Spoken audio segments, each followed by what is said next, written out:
Well, here we are again, XFM on a Saturday, just gone 1 o'clock, Steve, if I'm very much mistaken.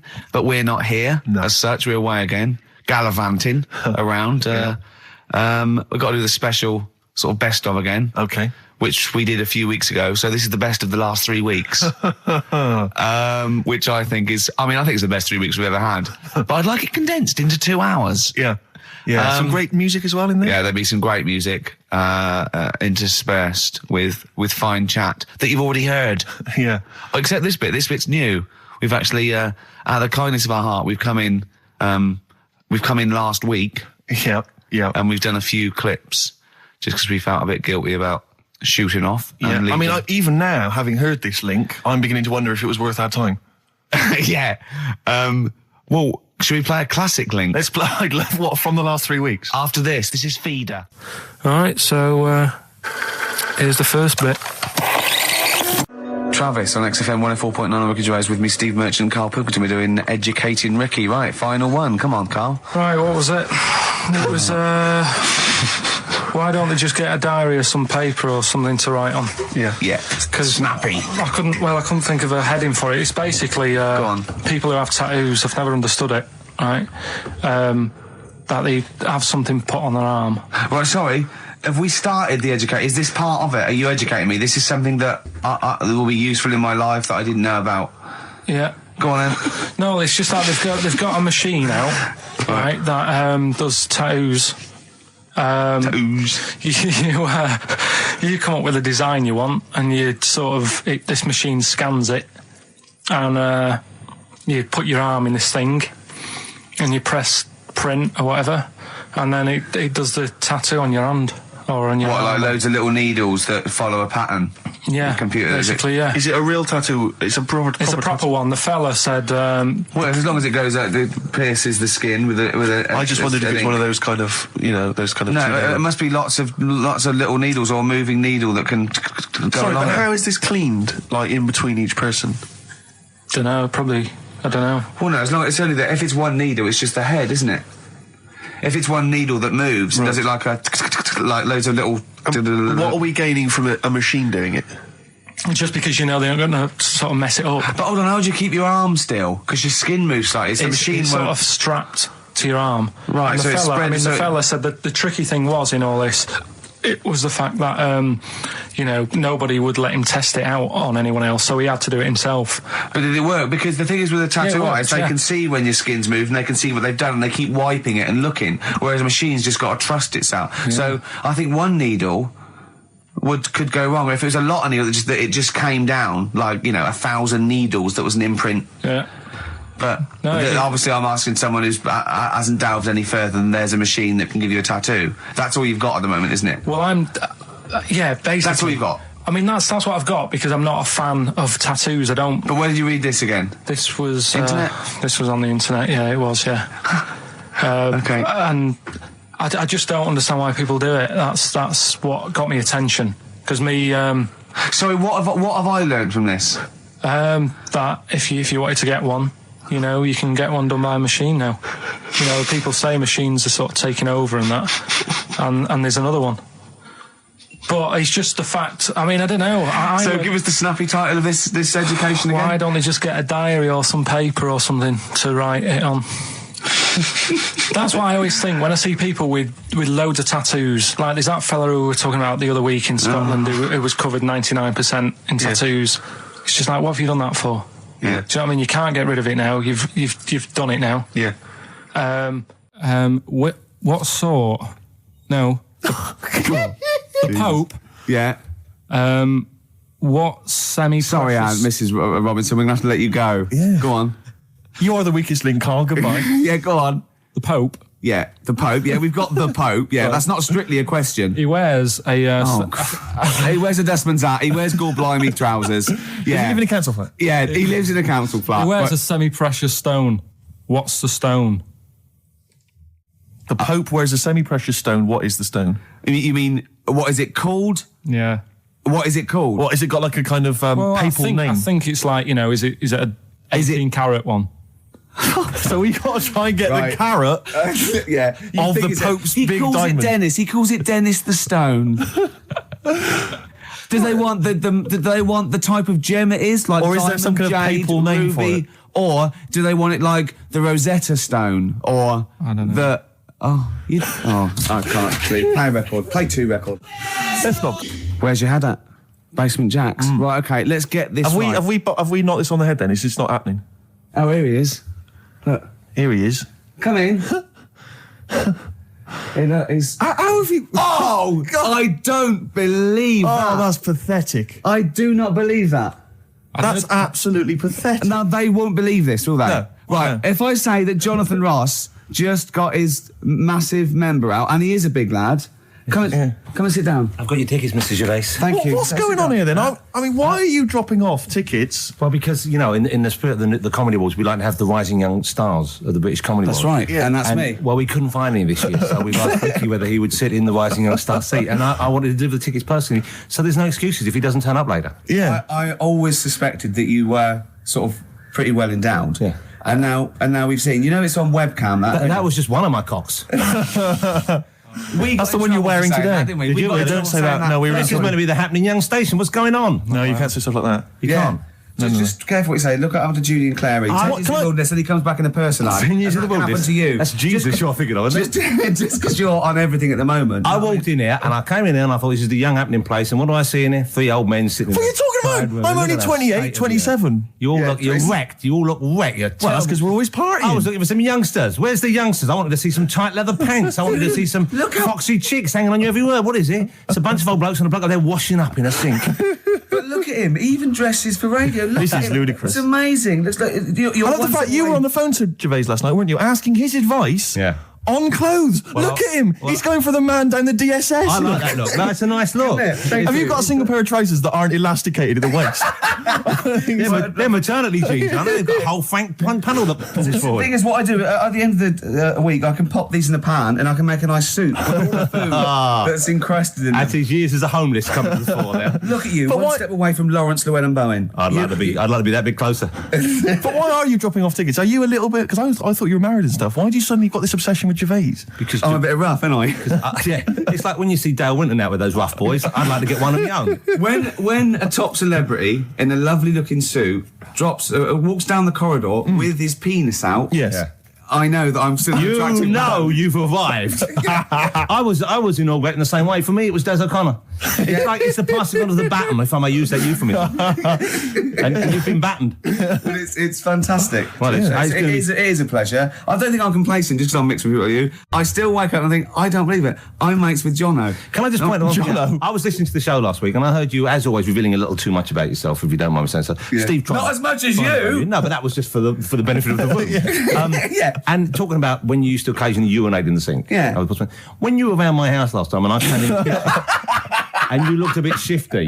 No, please reassure me. It was more ownership. That I was like, I went to my territory, and then other people that come in that go, has Gervais been round here? It's like just marking my territory. Because my coffee the next morning had a hazelnut tang to it that I don't remember putting in. Can I just say something? Because I used to mention to you, Gervais, when we first started getting involved in the business. Yeah. I should say, if there was one celebrity I'd like to be friends with, it's Jonathan Ross. Yeah. Lo and behold, Ricky's befriended Jonathan Ross. I'm nowhere to be seen. But Not Ricky invited round. Ricky told me that I could be his friend, providing I never extended the arm of friendship. Right. with you. Yeah, if you ever... I thought as much. He tries to keep everyone else down he works with, from the office, all the other shows. He tries to keep them down. I didn't even want you to come in. I wanted to meet you on the steps. Yeah. I didn't even want to tell you you were around. But you called. He went, who's that? And he saw your name come up and he went, well, can I meet him? Well, you're all coming tonight, aren't you? This isn't Radio 2, by the way. These links are way too long. This is snappy radio. We have to play out... Yeah. You might The be kids have lost lost, interest. But the kids want to hear Coldplay, Catatonia, You know what I like? Faithless. How about some more of that instantly forgettable hip-hop you play each week? One of those obscure Gary. hip-hop hooray. That's the worst feature on British radio. You should be ashamed of yourself. Wait a minute, I've heard your As I was quiz on saying to Radio Bruce 2. Forsyth You're the having a other day, I laugh. said the hip-hop's had its day. You should be that one. Put it away. Put it away. I'm Carl. Carl, how you doing? I'm all right. Got a question for you. Quiet man. Got a question. Yeah. The Pope. Yeah. What semi-precious stone does the Pope wear? It's easy. Go on. Topaz. Is that the right answer? I don't know. I might have wrote it down. I'm really sorry, Jonathan. It's not what he publicly admits to, but I have to know because I was hanging out with him at the Groucho one night and he was saying, oh, look at this, look at that topaz, go and buy that, look at that. Vatican City. Look at that. We can make a nice ring out of that, he said. Didn't go anywhere, but thanks for asking. I better go. I've got to go and buy some winkle pickers. Thank you very much. Okay. Enjoy Nice to meet it. you, Stephen. Yes. Carl, I wish I could say it'd been a pleasure, but actually it was quite creepy. See you later. Thanks. That is a blinding record. And before that, Rick, what do you make of those adverts? They were great, weren't they? I like them, yeah. I'm going to buy all them products on the way home. And that's endorsed by Ricky Gervais. He's won awards. Yeah. Rick, do you remember this? This was a hilarious moment. No, you'll remember this when you hear it. It was when Karl said something that was basic. Well, I think for a lot of people it sounded like a lot of old bollocks. Badly drawn boy. All possibilities on XFM 104.9. I'm Ricky Gervais, with me, Steve Merchant and Karl Pilkington, and a few new characters. Steve, I can't believe as that. you said, I know you love Moyles and his sort of wacky stuff, and Chris Moore, Edmonds, one of the greats, and Edmonds, and just all Edmonds. well, I'm going to go along the same sort of vein. I've come up with a couple of. Can I do a little? Can I show you? I'm one? excited. Okay, well, it always starts with a sort of doorbell. Okay. So it goes, ding dong. I go, oh no, hold on, Steve, hold on, Karl. Who's that at the door? Yeah. Hello. Oh, hello. Oh, look, it's Camp David, the right queer gay. Oh, hello. Hello, you look all gay today. Is that because it's nice weather? Oh, no, that's not what it means. Oh, have you got a girlfriend, Camp David, the right queer gay? No, but I've got a boyfriend.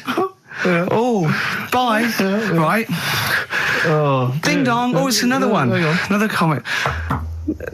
Hello. Oh, look. It's Holy Fuck, the little funny Chinese fella. Wait, that's his name, Karl. That's his name, Karl. Karl. Hello, Holy Fuck. Harold. Yeah. Right? Yeah, that's fine. Mr. Fuck. You can call me Holy if you want. No, I'd prefer to call you Fuck. Yeah. Right? You're right. Nothing wrong with this so far. No. Have you got a girlfriend, Mr. Fuck? Achoo. Oh, you haven't got that SARS, have you? Yeah. No, that's my girlfriend's name. See? Yeah. Clever. Oh, just before you go, Mr. Fuck, I've got two things here. I've got a nice Trilby hat that you could wear, or I've got a little lampshade. Right. Which one do you want to put on your head and walk around? I presume the Trilby. No, but it's not. No. Yeah. The lampshade. Lampshade, of course. Bye. See you later. Yeah. I thought they were genius. Can I be honest? I'll be honest. I thought they were brilliant. I thought they were. You didn't steal them off Chris. No. They're original. They're original. Sometimes characters. Chris Moyles has done stuff as good as that. I know. Yeah, I know. But no, these are all mine. So there you go. We'll be hearing more from Camp David, the right queer gay, and Holy Fuck, the funny little Chinaman. What? All right, Karl. Yeah. Is that your sort of humour? It might not be your sort of humour. You just should have run it past me before you did it. Yeah. What one are you worried about in particular? The not Camp David. Well, say his name. No. Say his name. Which one? I don't know which one you mean. The Chinese fella. Well, I forget who that was. What was his name? I can't remember. Well, if you can't remember, it can't be that good, so we'll leave it. We won't do it again. Right? I'll tell you what I've got, Steve. Oh, what? I'll tell you what I'm thinking. Go on. Right. Do you know, like, TV programmes sort of get rested in the winter? Ding dong. Oh, no. Hang on, who's this? Oh, go on. Hello again. Not now, Mr. Fuck. We're talking. Bye. Is that Holy Fuck again? Yeah. Okay, Karl. Look at Karl's face. Right. Okay, that's it now. I'm not answering the door anymore. Right. Okay, go on. Right. Yeah. Ding dong, ding dong, ding dong, ding dong. He's trying to get in. Don't be impolite, Rick. Come on, Rick. He wants to come in.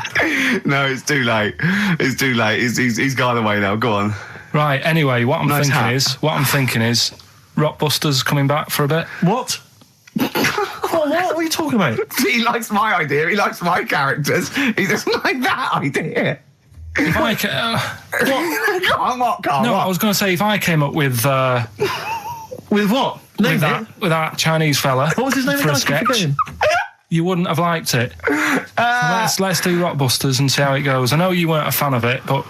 Hang on, yeah, but to be honest, Karl, he dissed Cheap as Chimps, and we know that's a brilliant idea. Hang on, sorry, we all agreed that Rockbusters was a piece of old toss. No, I didn't. I said it needed resting. And that's why we stopped doing it. I said it needed resting for a bit. I don't remember that conversation. What do you mean it needed resting? We abandoned it because it was appalling. You it started off as a nice idea, but you just gone crazy. Let's play a record and come back to this, shall we? What do you want to play?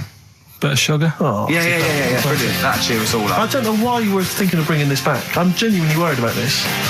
Well, is that the doorbell? Right then, which leads us nicely into Knob news. Oh, it's the welcome return of knob news. Right, okay, it's very much like the news at 10, this, isn't it? I do a bong, or in this case a schlong, and he gives me the headlines, the knob news of the day. The big, where have you collected all this knob news? Was there a lot of knob news this week? It was mental this week. The amount of stuff. The way it works, you give us the bong, Yeah. I'll give you the headline. Okay. Steve decides which stories we're going to talk about. And now on XFM, knob news. Schlong. Man grows knob on his arm. Schlong. Man gets doctors to make him a second knob. Schlong. Turkish prisoners made hole in cell wall to produce third inmate. Schlong. Doctors accidentally remove man's testicles. So, well, can I straight away go for the accidental removal of the testicles? Well, it's happened before, hasn't it? We've talked about that before. Well, how does it, what did he go in for a tonsillitis? What are they called? Tonsillectomy. And he went in the wrong way. What are you talking about? How can they accidentally remove his testicles? It says, he didn't look at his folder, and the doctor said to the fella, "Oh, we've removed your testicles and we wanted to take out your prostate gland." So that's what happened. There's the story. This is what I mean. That's why I don't like going to the doctors. Yes. It happens, doesn't it? Because all these sort of it's when they say things like, "Oh, it's just we do loads of these operations." That's when they're not concentrating. Brilliant. Do you know what I mean? When they say it's procedure, that's like having a boring job that you do every day when you're not going to be concentrating. I prefer them to go, "This is a tricky one, this." I know what you mean. I sort of do know what you mean. People, you watch TV programmes about, like, you know, removing someone's second head or whatever, and there's like the best surgeons from all over the world. It's televised. They can't make a mistake. They can't go, "We took his legs off by mistake." Whereas the fella who's having a prostate's like, "Oh, do you want to do it? I'm sick of doing that." Yeah. And they're probably doing a crossword whilst right it. Of course they are. I've seen that actually in operating theatres. They're doing a crossword. That's what I mean. Yeah. I was just examining some of the other knob news, Rick, a little bit more closely. Man gets doctors to make him a second penis. I'm sure we're all interested in knowing what happened there. Yeah. A German who persuaded doctors to give him a second penis has lost his wife after he showed her the result. Biker Michael Gruber lost his original penis in a motorbike accident, and doctors built him a second one using a mixture of skin, bone and other tissues. Bone?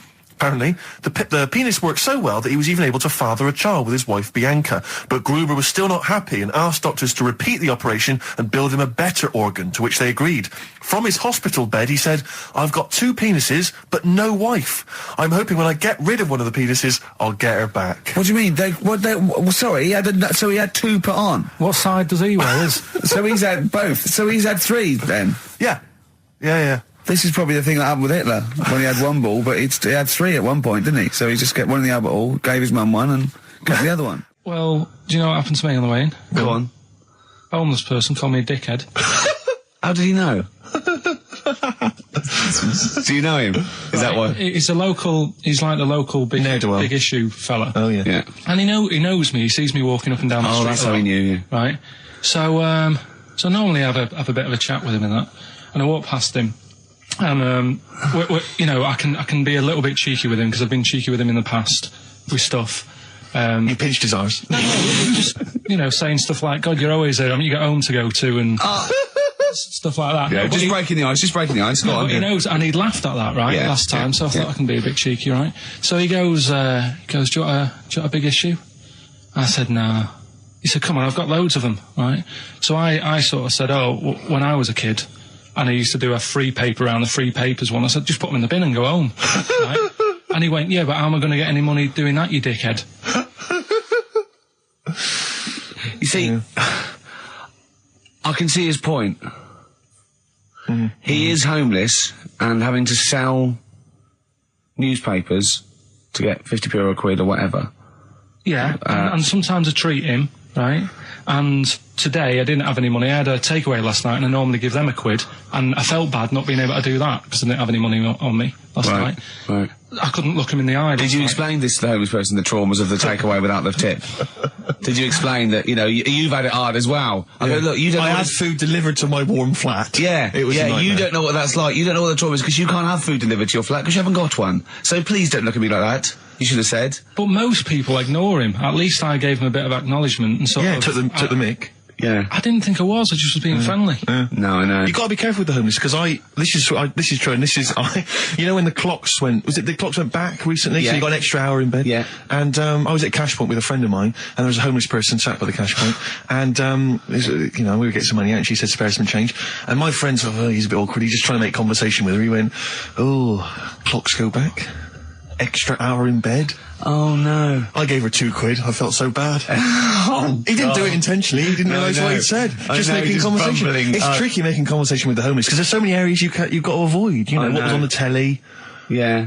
Although I get recognised by homeless people and think, I don't know where... But you've got to remember that's very much your demographic, Rick. Yeah. People who watch TV through the window of Dixon's. In Dixon's, yeah. There was Ricky Gervais as well. Yeah. Well, they can smell the alcohol on you. They think you're one of them. There's a fella who was in a coma for 20 years. Just, they kept, taking him through, the normal day. They take him to Alton Towers and stuff. Doesn't know anything about it. Just kept going through the motions. Don't know if they kept charging him. Kept putting him through all that. He eventually came out of it. 20 years. And went, stop taking me to Alton Towers, it's shit. I just thought, imagine how much post he had. Eh? How much post?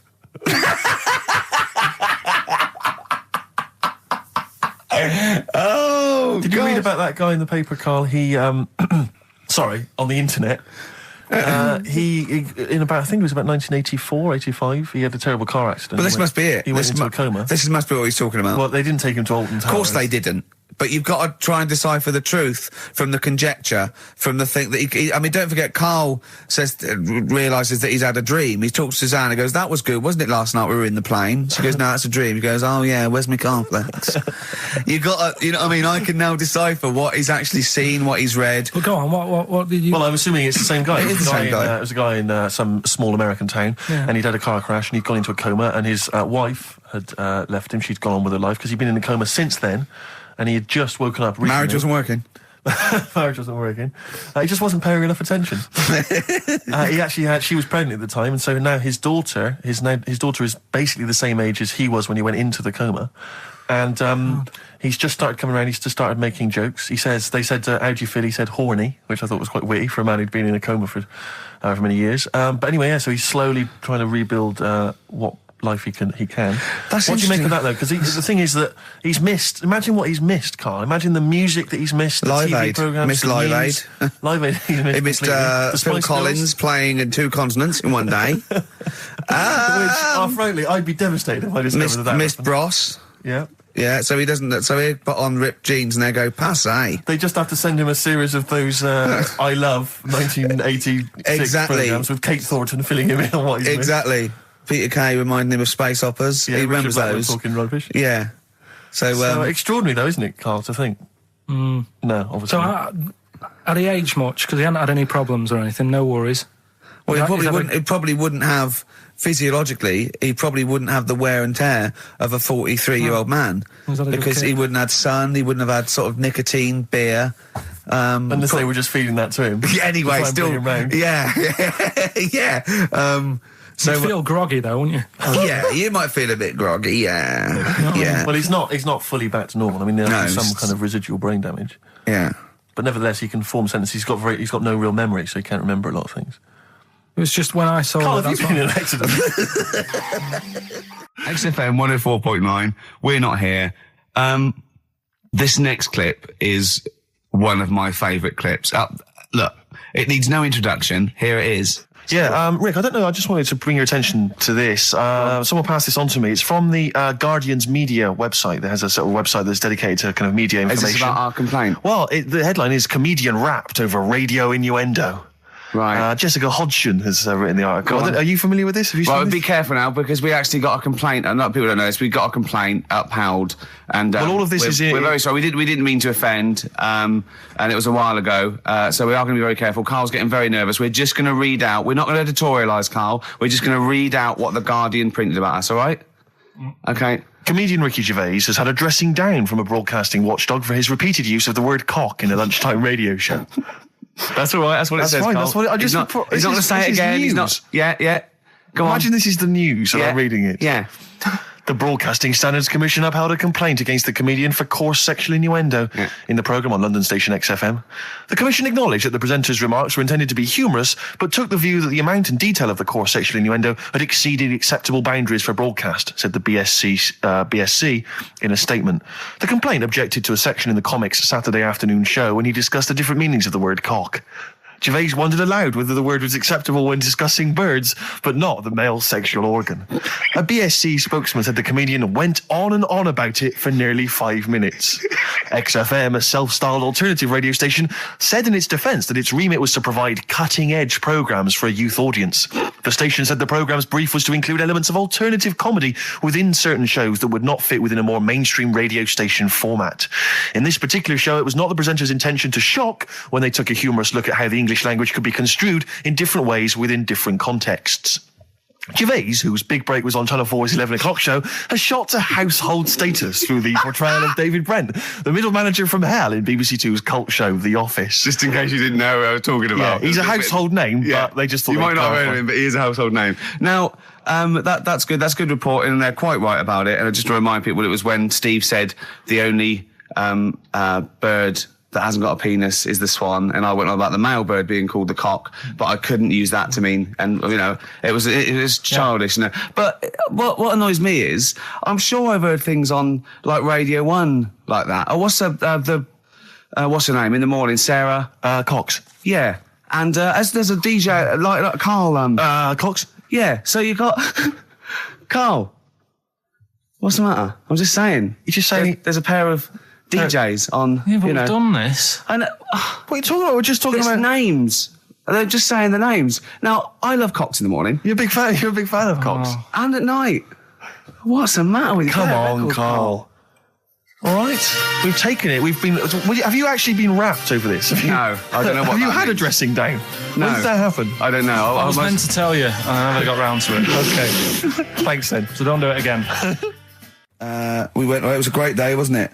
Brilliant round of golf, absolutely brilliant. Such a beautiful place in Stoke Poges, it's like a really posh place. And are you a good golf player? Well, we'll get to that. Oh, okay. Wow, he bought the shoes especially for it. Oh, I'd love to have seen him in those little shoes. I know, and they were no good because they were metal spikes. We had to change them. He was annoyed straight away. He spent over £22 on these golf shoes. We hired a buggy. That was brilliant fun. I was bombing along, wasn't I?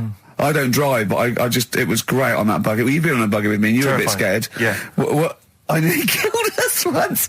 I was just taking banks and things, but you don't see sort of bunkers, and he'd scream, go, stop! And he'd put his foot down the brake, and then I reversed. At one point, he sort of did a handbrake turn next to the lake, and then we had to reverse, right? And you just flick a switch and put your foot down. He did that without looking. I look behind, there's a big oak tree there. He screams, watch the tree, right? So Dukes of Hazzard. And I kept jumping in and leaving him behind because I had to go to my ball. Anyway, so the first shot, I got on the driver. I honestly did one of the best shots I've ever done. It went straight down. It was great. I thought, phew, got away with that because it's always the first one because it's a clubhouse and you want to look good. Yeah. So. He tees up, and I've been saying, buy some balls. He just got 6 balls. I was going, what if you lose me? I won't lose 6 balls, right? He tees up, right? Whacks it. It goes miles, like right angles, straight into these the woods, right? He turns around, he goes, go and buy some more balls. So I'm laughing because it's like impolite to laugh, but he broke the ice for me, and I was falling around. And then his second shot, I go, you're off a 3 now. If you take another shot, he went, oh, right. So it's his third shot. He puts the ball down. He hits the ground before it and misses the ball altogether. And I was on my back, wasn't I?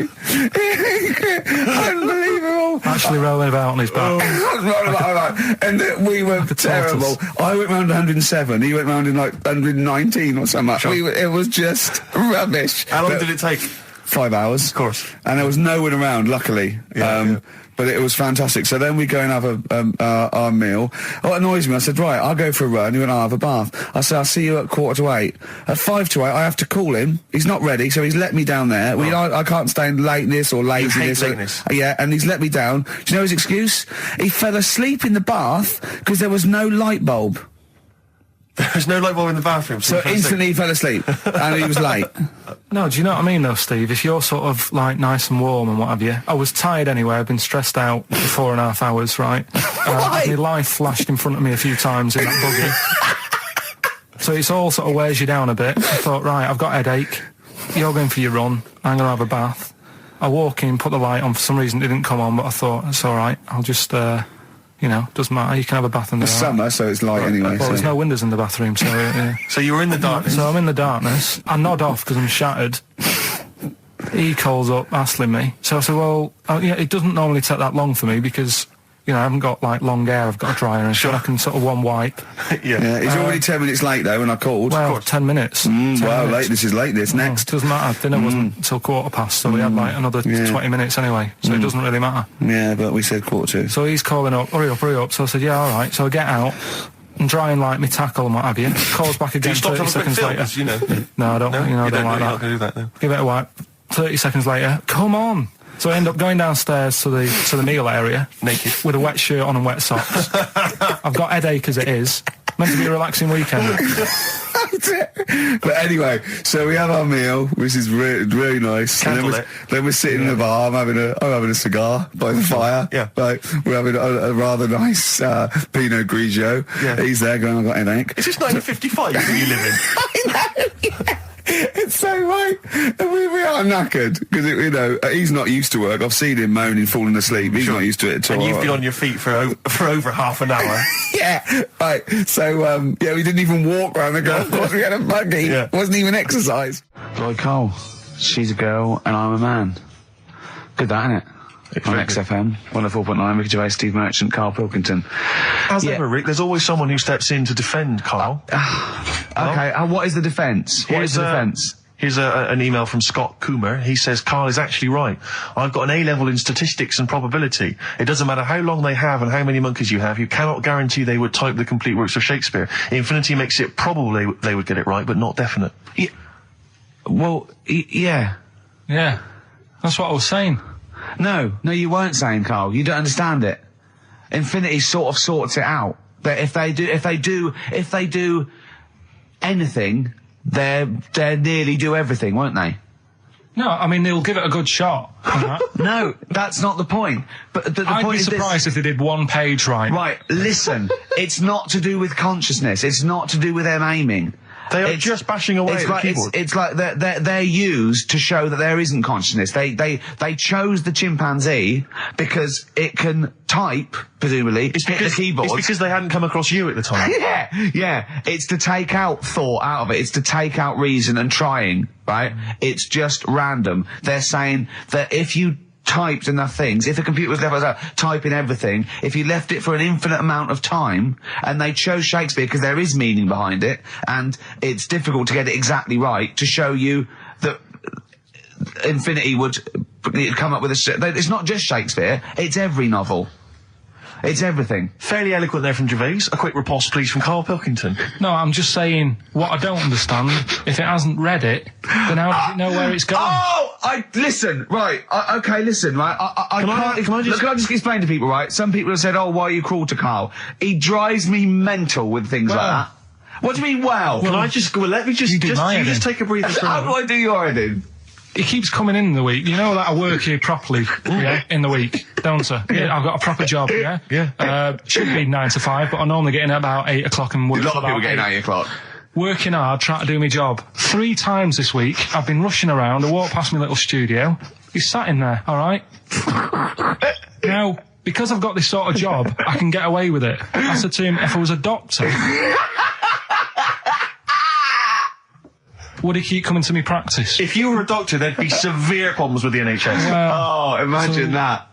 The standards would have lowered so much if you can arrive at the hospital you're a doctor. We'll pop in, I'll go to lunch, don't we? We have a little lunch break, don't we? I go, come on, let's go now. He goes, I'm busy. I go, come on, let's go now. He's going, oh, you're doing me head in. Well, when I was talking about the monkey conundrum with Karl, he said to me, right, if I had a day off work and I was, say, watching the TV and with one hand I was typing a typewriter, would I type Shakespeare? I mean... Yeah, but you see, there's certain things. We were talking a little bit about this stuff the other week, weren't we, when we said, you were going on about Einstein, and I said he's not that good. You know, E equals MC squared. You know, it sounds good, but I've never used it and that. Right? I've never used it! You haven't used 2 and 2 equals 4, Karl! The fella with an apple fell on his head. You know, it could have been anyone sat under that tree. Do you know what I mean? It's just annoying. Lucky. And Newton gets all the credit for his laws of the universe. Well, other people were working whilst he was having a lunch break under the tree. So in a way, it's like he didn't deserve to have that success story. Again, forget the apple and the tree and whether he was sitting down having a lunch break. It's totally irrelevant. Yeah, but what I'm saying is there's certain things that will just happen. You know, it's like, I think we were talking, when we were out eating the other week, we were talking about Noel Gallagher. Well, this is the reason the monkey discussion came up, right? Noel Gallagher... I don't know what to say. I don't know what to say. Rick, I don't want to misquote Noel. I'll be like Herbert Lom in Clouseau. I'm going to get a twitch whenever he opens his mouth. I don't know where to start with some of his statements. Well, as I say, this discussion began because we were talking about a quote that Noel Gallagher supposedly gave. Now, I don't want to misquote Gallagher, but the gist of it was that he said, had I... written Wonderwall or whatever, instead of the Beatles writing Strawberry Fields or whatever, I'd be the one that was considered the great songwriter and it wouldn't be the Beatles. You know, it's just the fact that they came first that meant that they get all the credit as being the greatest band. I don't know where to start with that statement either. I mean, that's Gallagher's thing and he's, you know, well, whatever. We know what we think of that. What was your point, Karl? You agreed with him, didn't you? Yeah, I reckon, right? Do you know we've talked about putting a baby in a room before and it'll know what colour it is and stuff? If you got a room that's painted red, right, but forget that because that's going to confuse him. Hear him out. Listen to me. Say if they did some new TV show, right? Like, what's that film with Jim Carrey in where the Truman Show? The Truman Show, right? So they make up a little room and some woman has some kids and you say, right, let's put the kids in this room, and they don't know what's going on outside. They don't know anything about, like, EastEnders and that. It's like their little world, right? They don't know anything that's gone on. How could a child survive without EastEnders? Right, listen. So, he's sat in the room, right? And then, when they're all asleep... Right, wait for this bit. Someone... Have you heard this bit? Wait for this bit. They're all in a room. Yeah. They're asleep. Yeah. Someone pops in, puts a guitar next to the bed. Right? Nips off out again. They wake up in the morning... And one of them goes, what's this? They don't even know it's a guitar because they've never seen one, right? They're talking English, though. Yeah. We just left guitar out of the vocabulary. Right, so... There's plenty more to come. So, one of them will pick it up, and they'll go, I don't know what it is, and they'll start strumming, they'll go, that sounds good, doesn't it? Give them a few weeks, they could come up with Hey Jude. Whereas, typing Shakespeare... A monkey that can't even spell. I see that. Listen, I'll call you can't answer it. I might come with you, Rick, if that's all right. We've got to sort out that Christmas special as well. Yeah, no, sure. All right, I'll see you later. I'm shooting off then as well. Cheers, Karl. Darkness growing on me. Love that, love the darkness. This is the Best Of Show on XFM 104.9. I'm Ricky Gervais, with me Stephen Merchant. Yes. I hope you're enjoying the Best Of. Depeche Mode there, and I Feel Loved.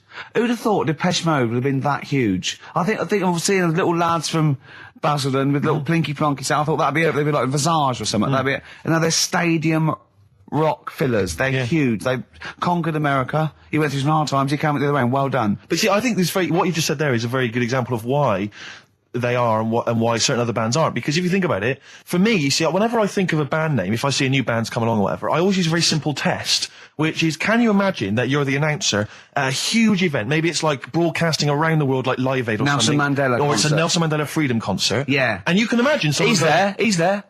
Nelson's there. Yeah, with the Spice Girls. Oh, they're all there. But you can imagine someone saying, ladies and gentlemen, please welcome to the stage, Depeche Mode. Yeah. Rolling Stones. The Who. Exactly. But you can imagine someone saying, ladies and gentlemen, please welcome to the stage, Visage. Ladies and gentlemen, will you please welcome our headline act? Welcome, Idlewild! Exactly. Ladies and gentlemen, please welcome to the stage, Ned's Atomic Dustbin. It doesn't... you know what I mean? You just know. The Levelers! Some bands aren't going to make it. Ladies and gentlemen, please welcome to the stage, Mega City 4. You know what I mean? It's just a simple test. We'd like you to do that at if home. you're thinking of starting a band, or you've just named your band, you're just beginning, just phone in, tell us, or email in, tell us what your band name is, and we will use that simple test. And we will do the test. Ladies and gentlemen, will you please welcome to the stage the Franken Walters. Jimmy Eat World. Ladies and gentlemen, please welcome to the stage Cooper Temple Claws. I don't think it's going to happen for those lads. Here's a good one. It's a simple test anyway, but 100 reasons, please welcome to the stage. 100 reasons. 100 reasons I think would work quite well. We're just going to give the email address, ricky.gervais@xfm.co.uk. But if you want, I'll pay for you to take history again. Carl, we'd love to see you get a C or above. And Well, we're I'll willing pay to... for you, and I'll get you some books. Right, now listen. We can, let's get, I reckon, when are the exams? June? Something like that, yeah. We'll try and register next week, and I reckon you can get an A or B in history. I'm busy. In history. No, don't worry about it, it's just easy. I get you Brody's notes. If Heat magazine, they love you, Carl. They could probably sort something out. They could probably pay for a tutor. They got a lot of money, they sell a lot of magazines. I mean, it is almost always, and you found that out, I discovered this, it's always the Tudors and Stuarts. There's no fear for them not coming up. Now, what do you already know about them? You must already know stuff about Henry VIII and Elizabeth. No, because it's too long ago to even get interested in. Do you know what I mean? You can't. Is that why you didn't? It. Okay. The Anderson thing, it was like, God, I bet my mum and dad were in an Anderson shelter. This is interesting. What, when they... Oh, my granddad would have, had something to do with this. But the Tudors, it's like, I don't know even if they had a family back then. Play record. We come back. Hang on. Sorry. Just because I need to introduce the new feature. Yeah. For the I record. don't know if I had a family back then. Carl, listen. Let me just ask you now, right? If you can finish this sentence, we've got a chance.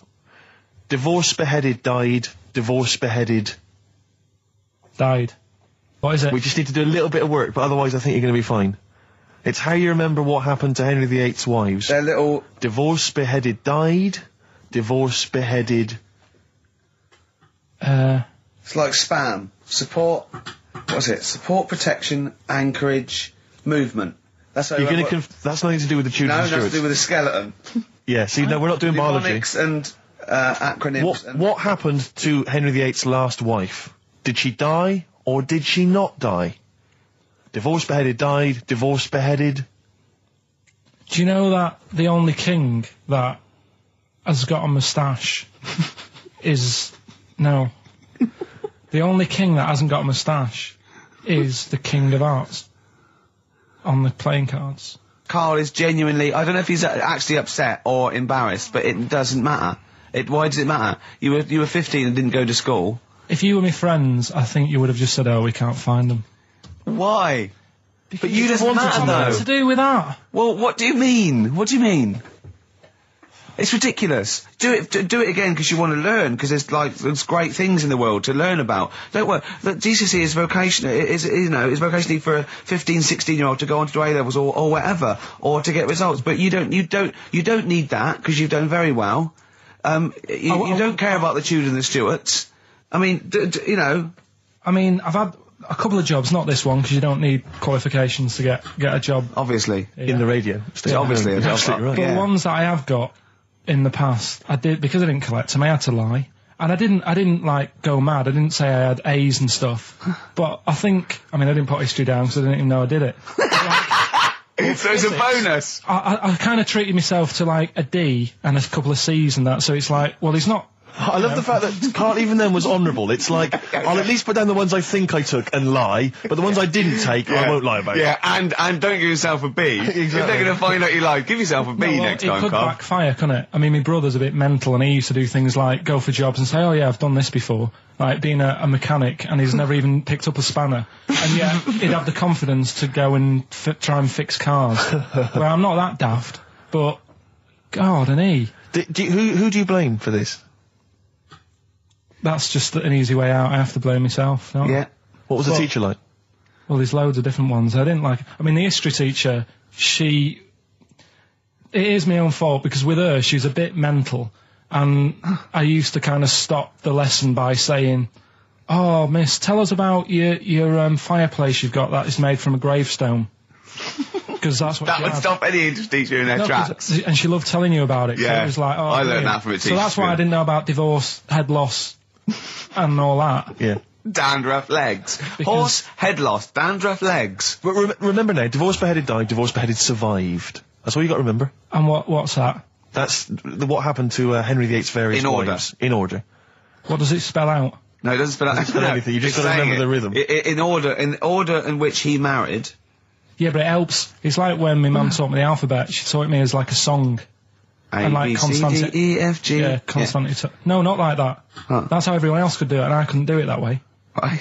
What tune did she do it to? It was A, B, C, D, E, F, G, H, I, J, K, L, M, N, O, P, Q, R, S, T, U, V, W, X, Y, Z. I feel like, it feels like Christmas Day. What, you didn't get the gift you wanted? Yeah, do you know that, like, anticlimax? Yeah. When, you've been looking forward to it for so long. Yeah, you know. Well, I mean, I knew you were looking forward to it. That's why it took you 14 years to get the result, and then it was 2 other people that got them for you. Do you wish that we hadn't done it? No. It's alright. It's alright, isn't it? What's your girlfriend going to say? I don't think I'll see her again. She likes a man who knows about the Tudors and Stuarts, does she? Yeah, first gladiator, then the... Yeah, you've been bluffing. Whenever she said, where did you go to Stuarts? You go, good. Like, lots of things, but look, there's a bird. What happened to Henry VIII's last wife? Oh, I wouldn't... oh, yeah. Oh, look, Friends is on telly. Friends is on. No, I just changed the subject by saying things like, about the only king in a pack of cards. That threw off the scent. That threw us off the scent. That wouldn't fool an invigilator, would it? That's the thing. You can't use that one with an exam board. I've said in the past to you, Rick, that my grandparents, so I love them dearly, but it's like for the last 30 years they've been waiting to die. I know. It's like they just sort of, it's like, the novelty wore off of life. Life in the 50s. Yeah, they got kind of bored of it. Life, in the 40s, it was brilliant. All sat around the old Joannas, the bombs fell, singing. They loved that. The 50s, that was great as well, because that was the post-war years. It was, it was a bit tight in the pocket, but it was all right. Everyone pulled together. And then the 60s came along, all the crazy music, the funny hair. Let's stay in bed. Exactly. They basically stayed in bed. And it was one Christmas when my grandmother said to my dad, what do you like for Christmas? What do you fancy for Christmas? And this must have been, I don't know, 20 years ago. She said, what do you fancy for Christmas, Ron? And he went, well, I could do with a nice big kind of warm winter overcoat. She said, don't worry about that. Don't worry about that, because your father will be dead soon. It's what you can have his. Meaning my granddad. Well, to be honest with you, my father's still waiting. Which is good news. Good news for my grandfather. Less good news for my dad. He's freezing. He's freezing. How is he today? He's fine. Oh, okay. Oh, I'm freezing. It's such a weird mindset, that. I think that, to me, is what sums up people from that older generation, the 40s and 50s. And it seems to me that you've got that kind of mindset. It's like you were born in the 30s. And whenever you talk of your childhood, it's like you had like a baked potato to take to school. And a hoop and a stick is a Christmas gift. The other thing is, I think that that sort of generation, it seems that the man is dependent on the woman. There's a total dependence. Oh, absolutely. If she dies, he's done. Yes. He's done for. He'd just pine away. If he dies, she's got 30 years of pottering. Absolutely, yeah. Do you know what I mean? And going to the youth club and the church. I know what you mean, yeah. It's sort of like that. It's sad. Of course, it's sad for them, but it's not the end of their life. No, sure. And it sort of is the other way around. I don't know why that is. Yeah. It's terrible. That's a little melancholy thought for I know, Christmas I've really brought it. You brought it down. You've brought it down. I've brought it. This isn't a nice show at all. This is terrible. Well, we're going to have really people just killing themselves. What? Because my auntie Nora, she same thing. Pumped her with loads of drugs. She used to have a cabinet next to the bed is like boots. She's got loads of stuff, right? For all sorts of stuff.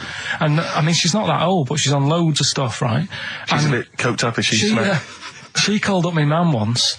And, you told us this. Go on, tell it again. And she said, oh, how are you doing and that? She's all right.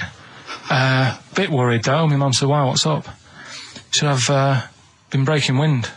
So she goes, well, She says, no, but this one is going on and on and on. And she was like, she was like, what do you say? What's like passing wind, farting for 5 minutes. one thing, not like, trumping and then nothing. Yeah. Continuous. Continuous drone of a fart. Yeah. I don't think she had... How big was she? She must be the size of a barn. No, she's not that big. She's good for her age. No, but I mean... Quite slim. No, but fine for 5 minutes. Where's all the gas? Was she circular breathing? Was she sucking it in with her mouth? It was just... I don't know that much about it. But she called up my mum. About 2.5 minutes in... Could you hear it in the background? 2.5 minutes in! 2.5 minutes in, she called my mum up, and it went on for a further 2.5 minutes. Oh. And she just stayed on the phone, did she? Where was... Going, can you hear that? Well... Did she hold the phone next to her arse? Listen to that. She was off the ground. Trying to work a tune down. she was actually hovering. She was 4 foot off the ground when they found her, the ambulance men. The cat's dead. Don't light a match! Don't light that cigarette!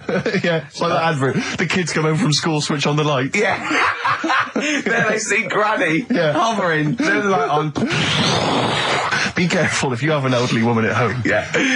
Drugs make you fart. So that's what I'm saying, just let these people... What are you saying? No, wait a minute, what are you saying? I'm saying let people enjoy the life they've got left. No, you're not. You're saying don't put them in hospital, leave them at home to die. No, I'm not. Give them a Rubik's Cube and let them die. That's what you're saying. Yeah, I'll tell you something now, right? Steve, I'll tell you something. I didn't want to do it because it brings the show down, but she did die. Who, the blue-handed lady? Yeah. How do you know? Because I said to my dad, how's the woman next door? She said, she went last night. They've got an old fella in there now. God. So, there you go. So, wouldn't it have been better to leave her at home where her friends and family can call and speak to her, even nip that round if they want, with a cat, I imagine.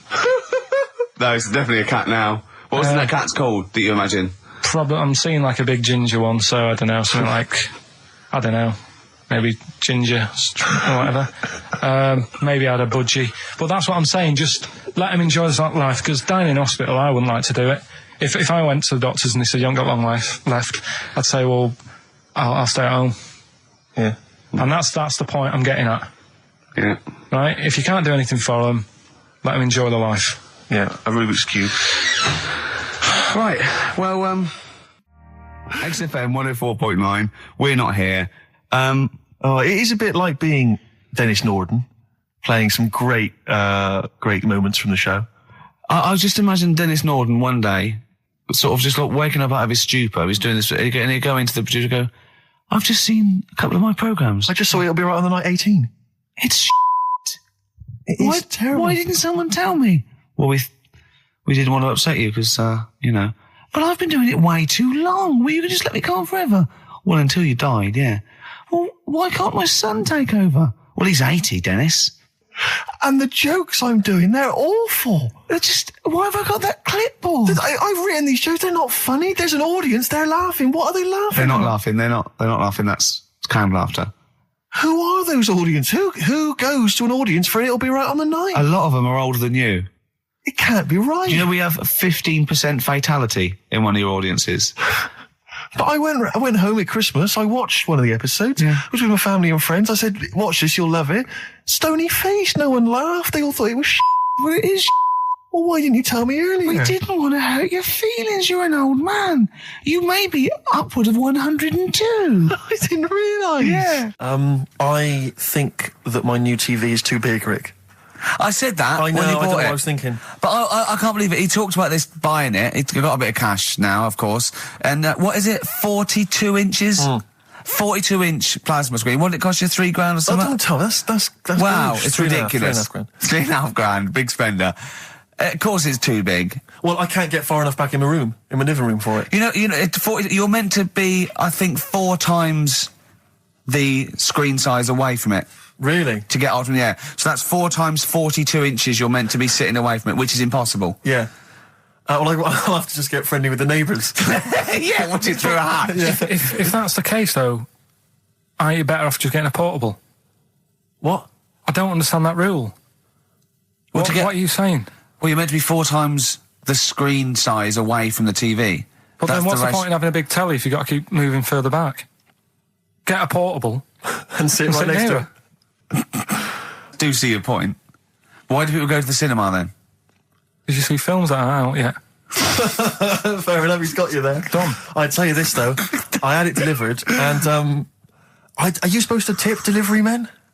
course you are. I don't know. You see, I've never had anything delivered before. I never spent that much money. Not if it's a courier with an envelope, but if it's a bloke who's struggled up the stairs, two fat blokes with a fridge, then give him a £5 for a drink. But the problem was, I didn't realise, and I was thinking to myself, I wonder if I've got to tip him. And the guy was leaving, and my mobile phone went off in my pocket, and I reached in to get it. He put his hand out, thinking it was a tip. I went, it's just my phone. And I felt terrible after he left. I didn't know. What was I going to do? Run down the street and offer him a £5? No, of course not. No, I'm not made of money. I just spent it on TV. Yeah, I've got no money, mate. I just spent it all on this. To clean out my jar, everything, the drawers. Yeah, I'd take some bottles back. The problem was it took me forever to wire it in. I thought I'm not going to pay for someone to wire it up, So it took me about 3 hours to wire it in, and it was huge. And I got it switched on, and the first program that was on when I got it wired in was Bargain Hunt. I'll tell you this, David Dickinson's tan almost took me eyeballs out. It was incredible. It was like X-rays. It was so close. Glow. A huge plasma screen with this orange thing coming out, and he keeps turning to the camera, doesn't he?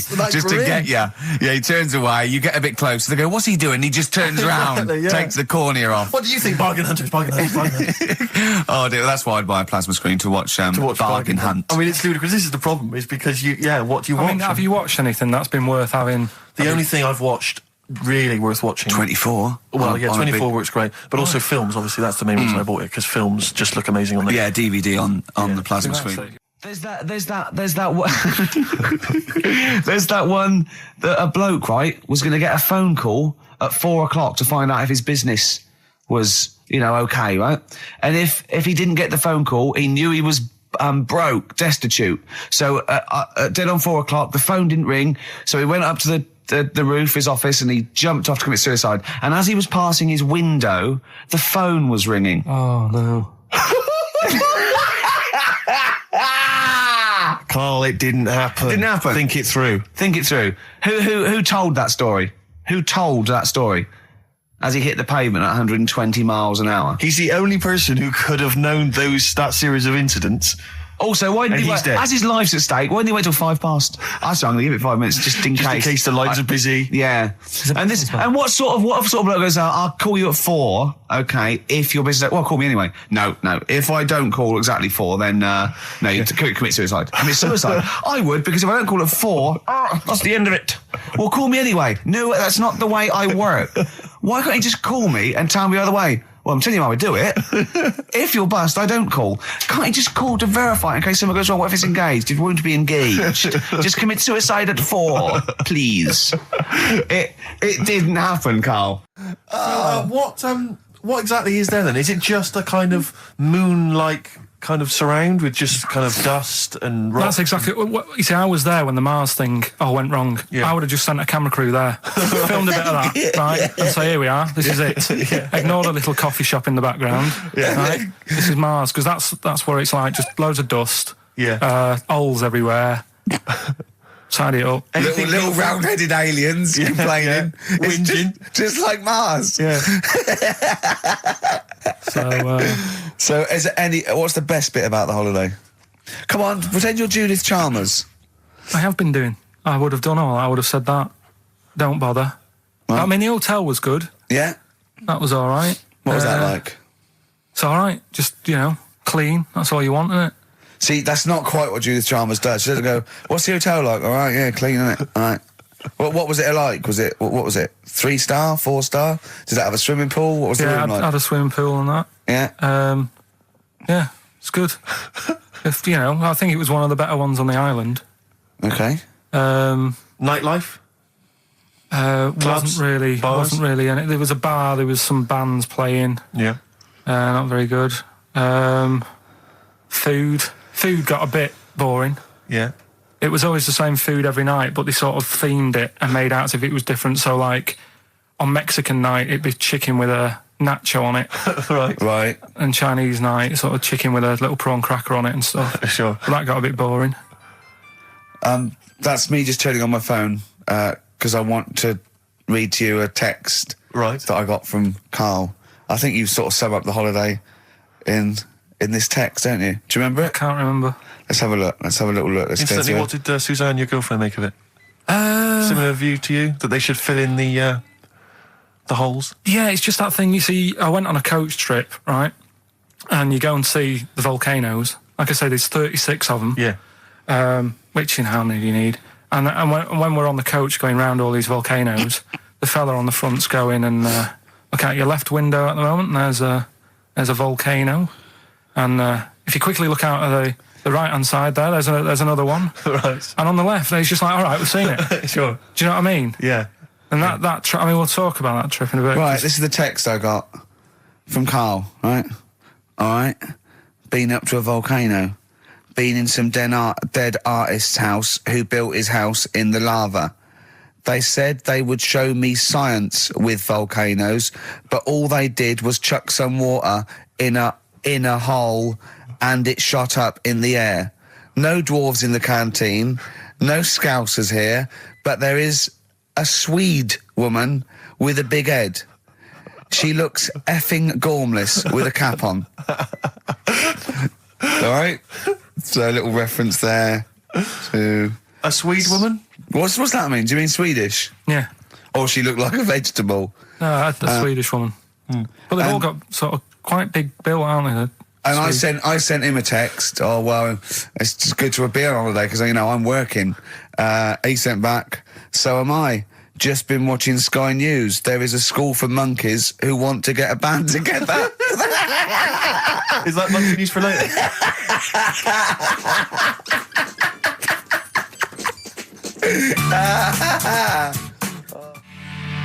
Oh My Corazon by Tim Burgess. I can't get enough of that. I love that chorus. On XFM 104.9. Ricky Gervais, Steve Merchant and little Karl Pilkington. But it was a nice holiday. Yeah, it's all right. It's just, I went there to relax and that. Exactly. Did a little bit of that. Trying to think of some new, features and stuff. Sure, always working. 3 holidays a year, Jesus. Oh, well, not really 3, oh, 2. Jesus, all but one big sort of like work thing to me and Steve. 2 holidays, isn't it? Work hard, you need the holidays. So, yeah, the things that annoyed me was like, you get bored sat around the pool after a couple of days. I'd read my book. Yeah. There wasn't much going on the... Not even any crabs to throw sand at, was there? No crabs or anything. They wouldn't bother with Lanzarote, right? So, decided to go on a little trip. That's when I saw the volcanoes and that, 36 of them.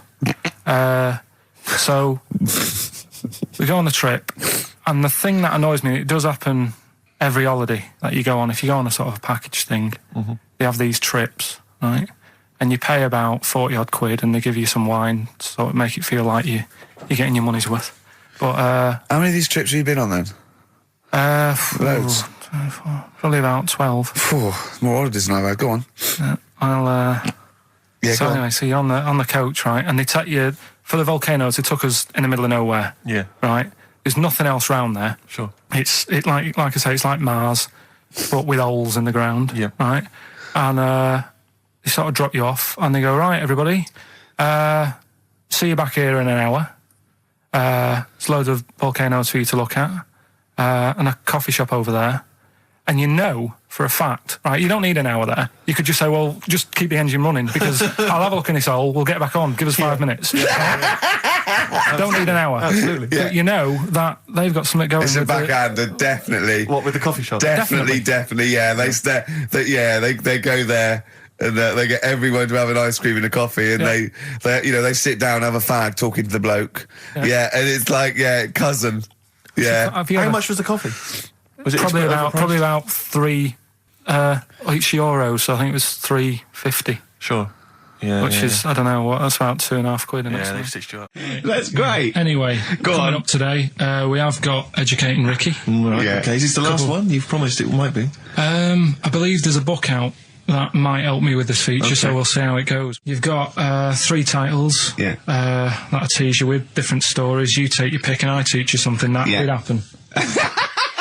That's a little bit of venom. Go on. First one is, don't rub it too hard, you'll get a rasher. I bet that's bacon related, knowing you. You've got enough is anus. Say that again. Enough is an anus. Enough is enough. Well, but it's changed to enough is an anus. Yeah. And you've got You've also got will it be a bloke? Oh no, will it like a bloke or a woman? What? Will it like a bloke or a woman? Will it? Yeah.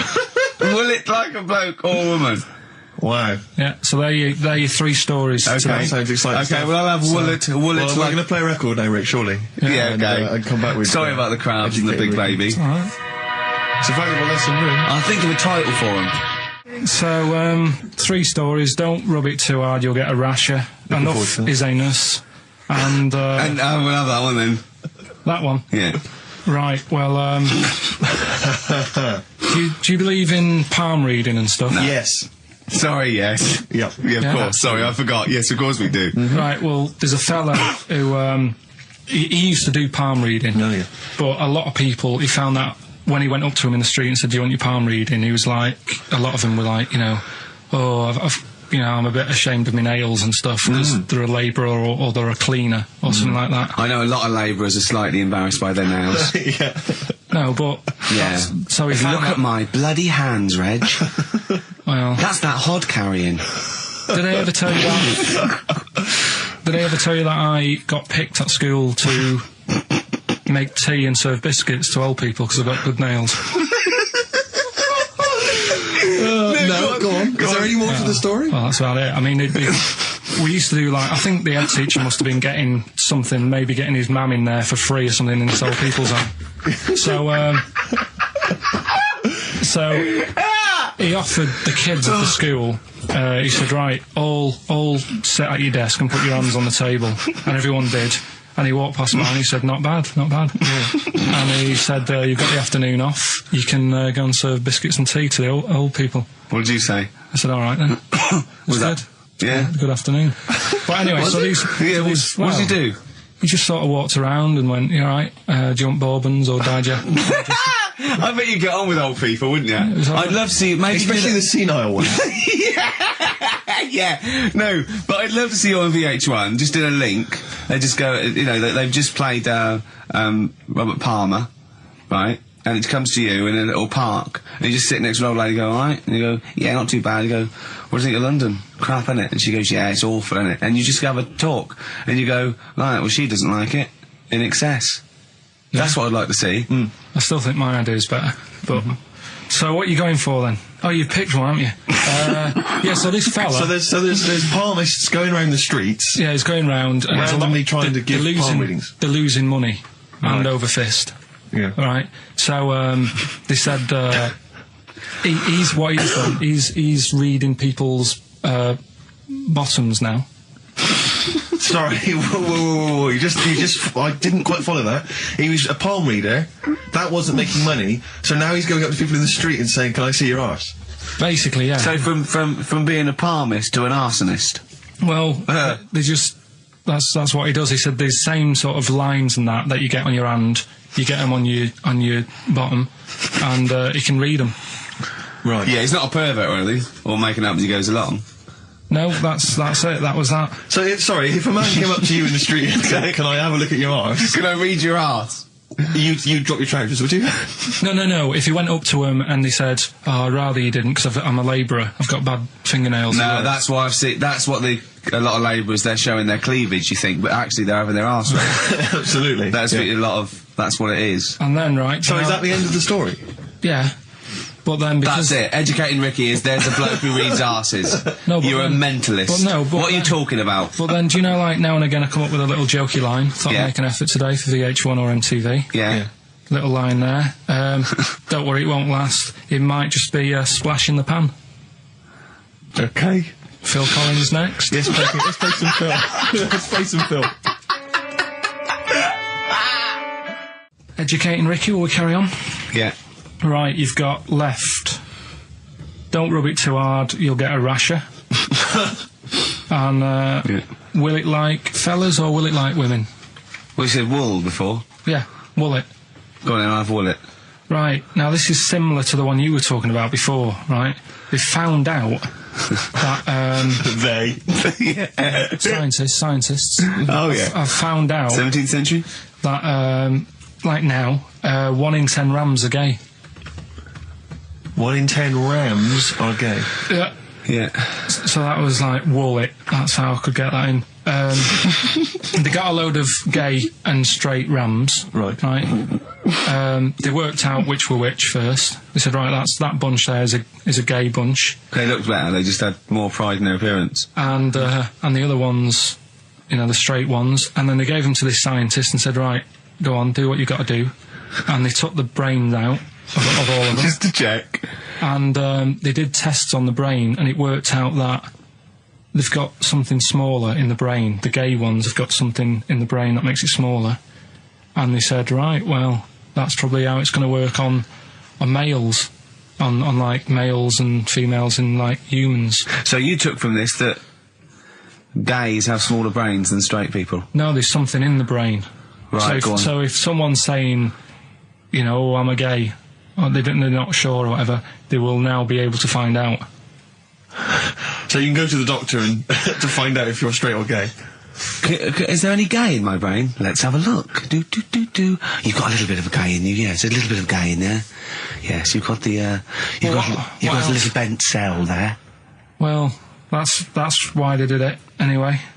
I don't understand how they could differentiate which was straight and which were gay to begin with, before they then gave it to the scientist. Wasn't that what the scientists figured out? How could they tell? There's one theory that it's genetically determined. There is one. There is a theory that's genetically determined, but I don't think it's as easy as pulling a sheep's brain apart and finding a little pink sort of like blob in there and going, right, we've taken the guy out and now he's going to go and shag some ewes.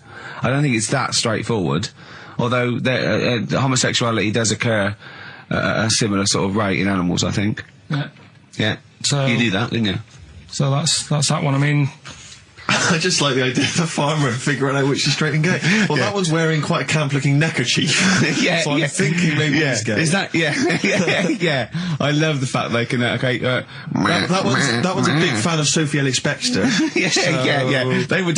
They put on ABBA and see which ones dance. Exactly. That's how they. Which one? Yeah. Put on like Barbara Streisand and see which ones sing along.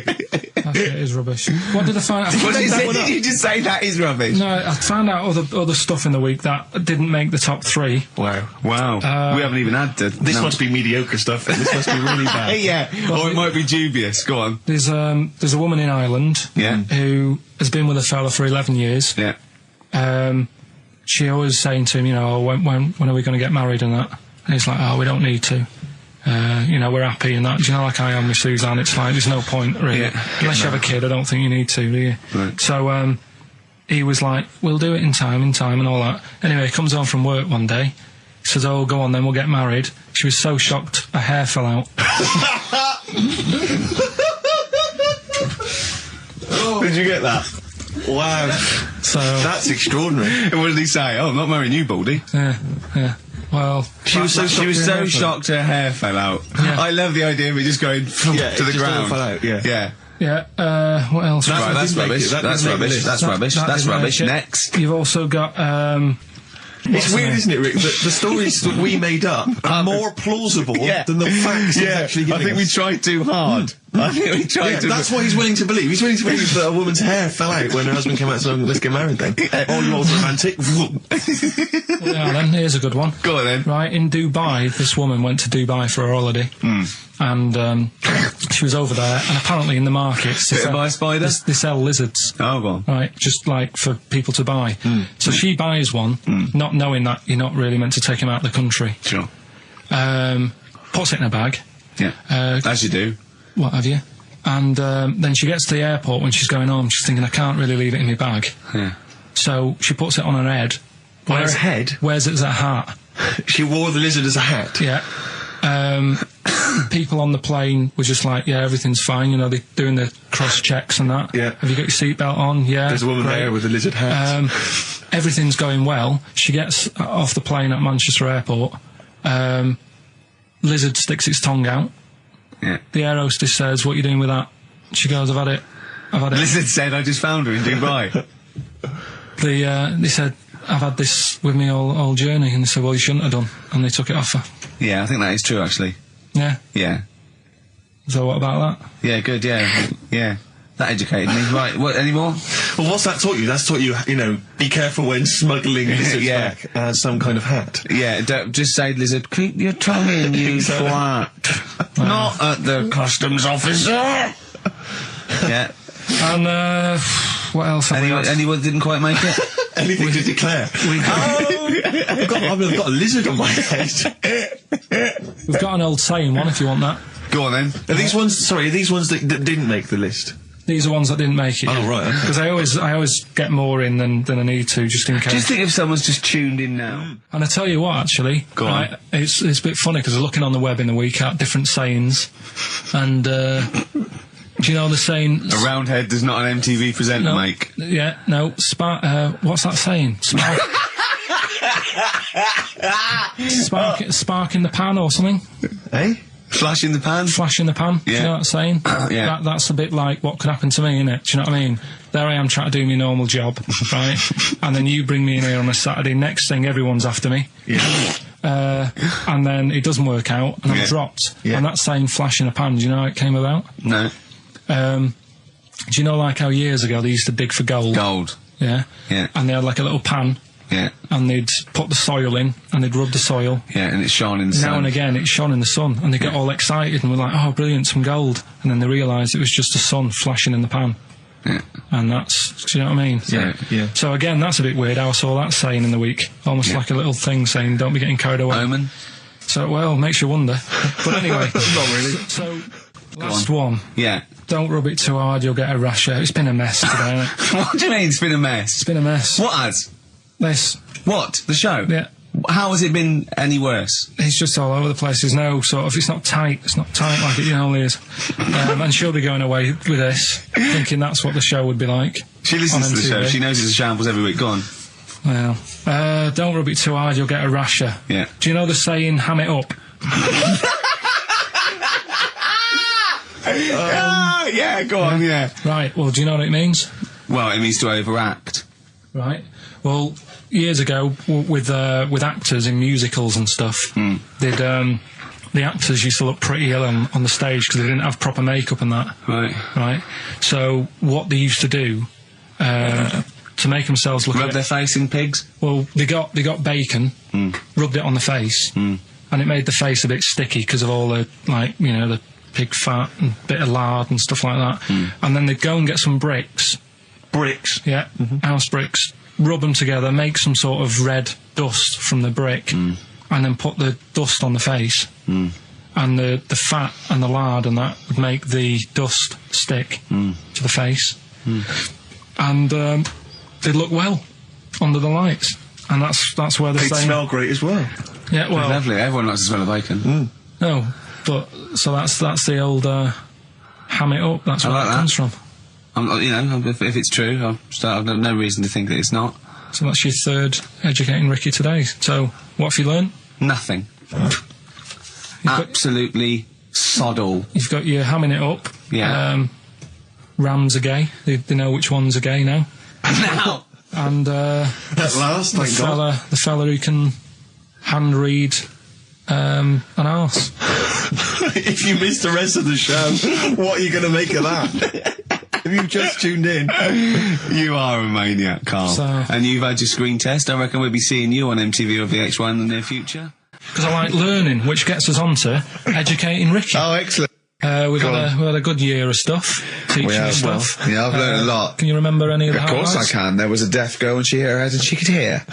Yeah. There was also some people who ate tomatoes thought they were poisonous on lead.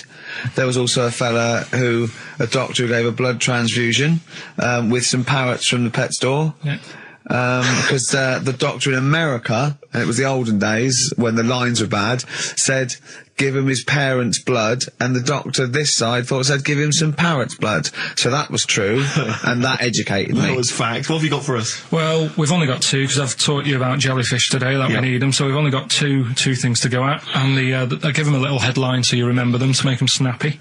The two headlines you've got: oh, what a catastrophe. Okay. And the second one is, well, you'd think it'd be bughead, wouldn't you? What? Well, you'd think it'd be bughead, wouldn't you? You'd think it beat... No, you'd think it'd be... Yeah. You'd think it'd be buggered, wouldn't you? Bughead. Bughead. This can't be... If this is anything with a bug living without a head, I'm not interested. Because we've done it. All you've done is fun. Let's just do what a cat. So it is that. Do I do that one first? Which one are we doing? No, do the bughead one. Right, well, the bughead one. Well, we've talked a lot about animals and that, haven't we, without heads. Surprisingly, we have. I think a disproportionate amount on it. If you're a new listener and this is the first time you listen, you'd be surprised. Yeah, we've done all that. We've covered worms. The way if you cut their head off, it grows back. If you don't cut too high above its neck. We've covered the chicken, the fella who blinked. Yeah, I can't go into it again. Right, let's not go into it again. We've had the chicken with no head that lived for 8 months. Yeah. And we've had cockroaches living for a week without an egg. Right, okay. Well, it's a bit more on the cockroach front, really. Right.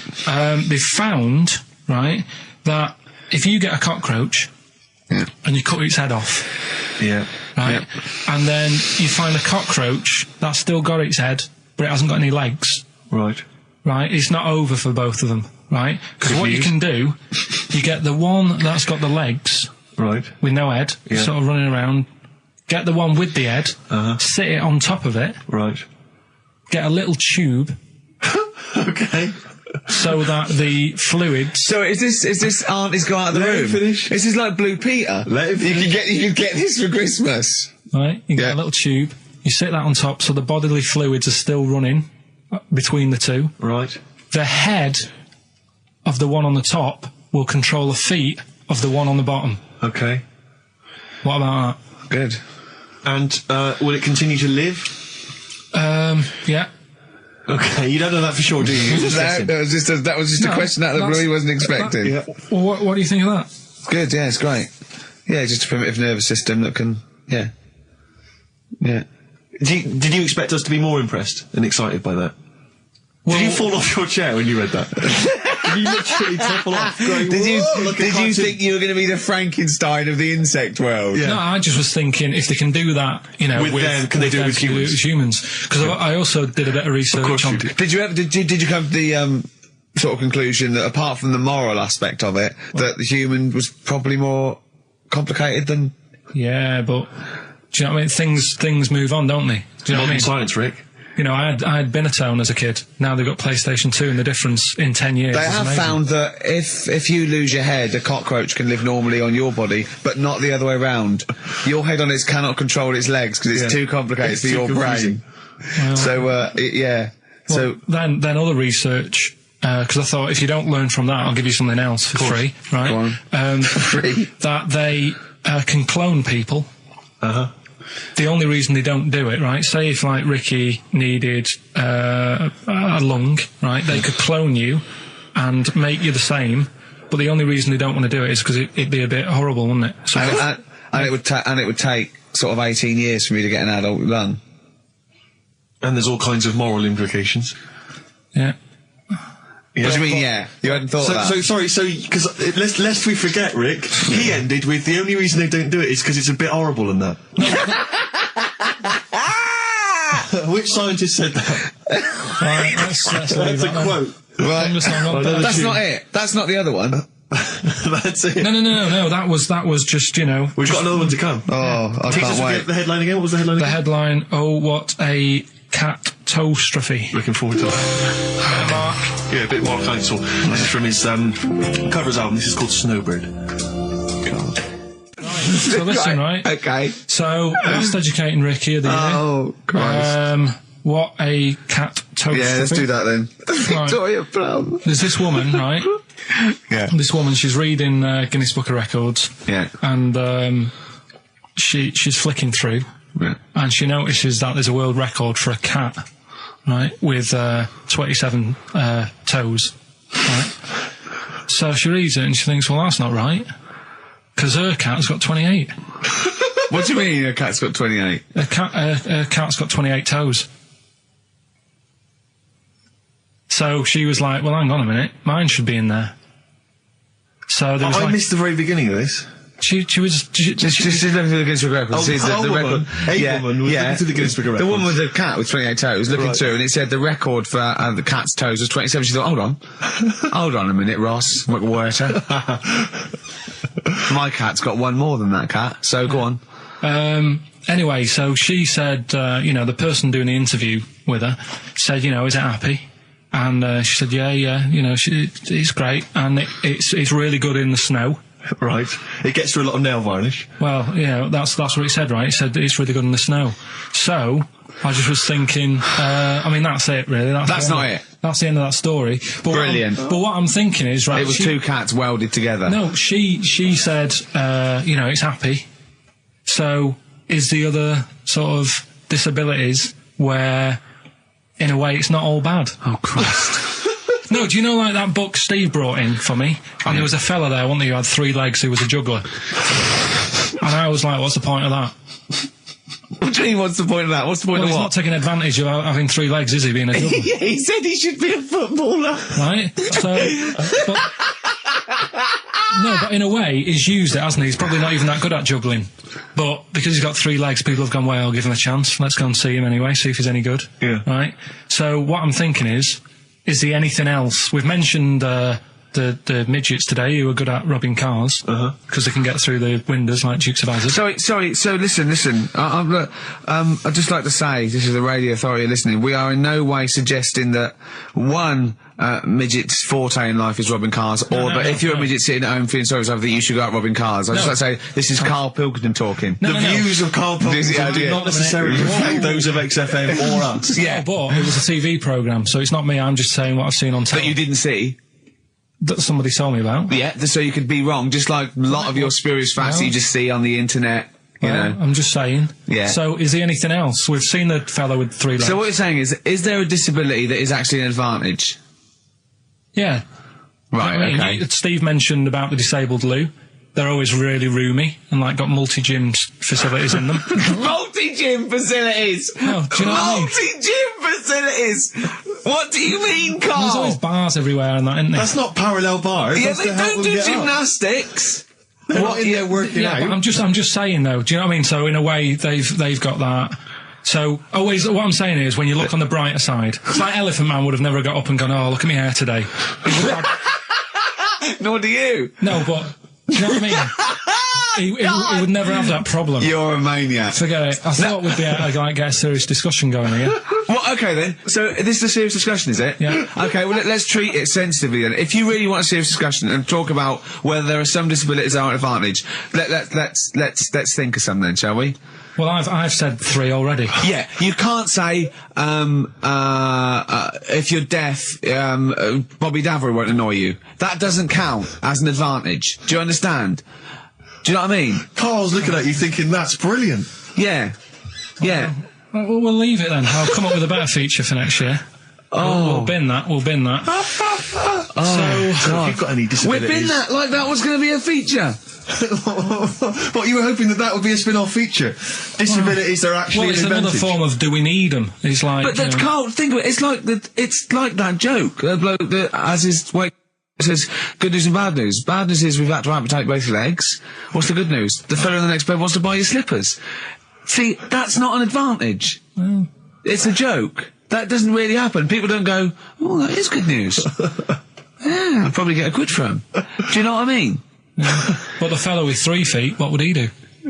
Well, he'd buy a pair and then just nick one of those because they put out one shoe, don't they? Are those, yeah, if you've got one leg, you can nick shoes.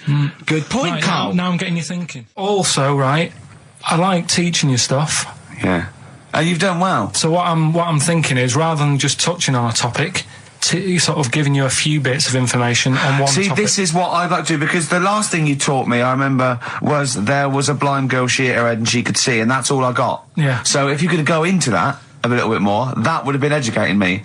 Well, today we're featuring stuff on World War 1 and 2, right? Oh, So that's that little title for all this little thing is, what do you think of that then? What do you think of that then? Play a record. So that's Rick, that. can I have just thought of a joke? Go on. What's the similarity between Lord of the Rings and this show? They're both rubbish. Sugarcane. by Sonic Youth on XFM 104.9. Ricky Gervais, Steve Merchant, Karl Pilkington. Go on, Karl. What's next? Are you going to do your war feature? What is it called? What do you think of that then? You do that now? It annoys me a bit, right? Because we said before Christmas that we'd come back with new stuff. Yeah. Gave you a title to work on, that Ridiculous. Right. You came in today, I said, have you sorted it out? You say no. Steve, you're having a go at me for wanting to get music out of the library for you. Yeah. You haven't got any new ideas. Sure. But you're dissing mine. I'm not dissing yours. Well, I'm a massive fan of them. Good vibe off you.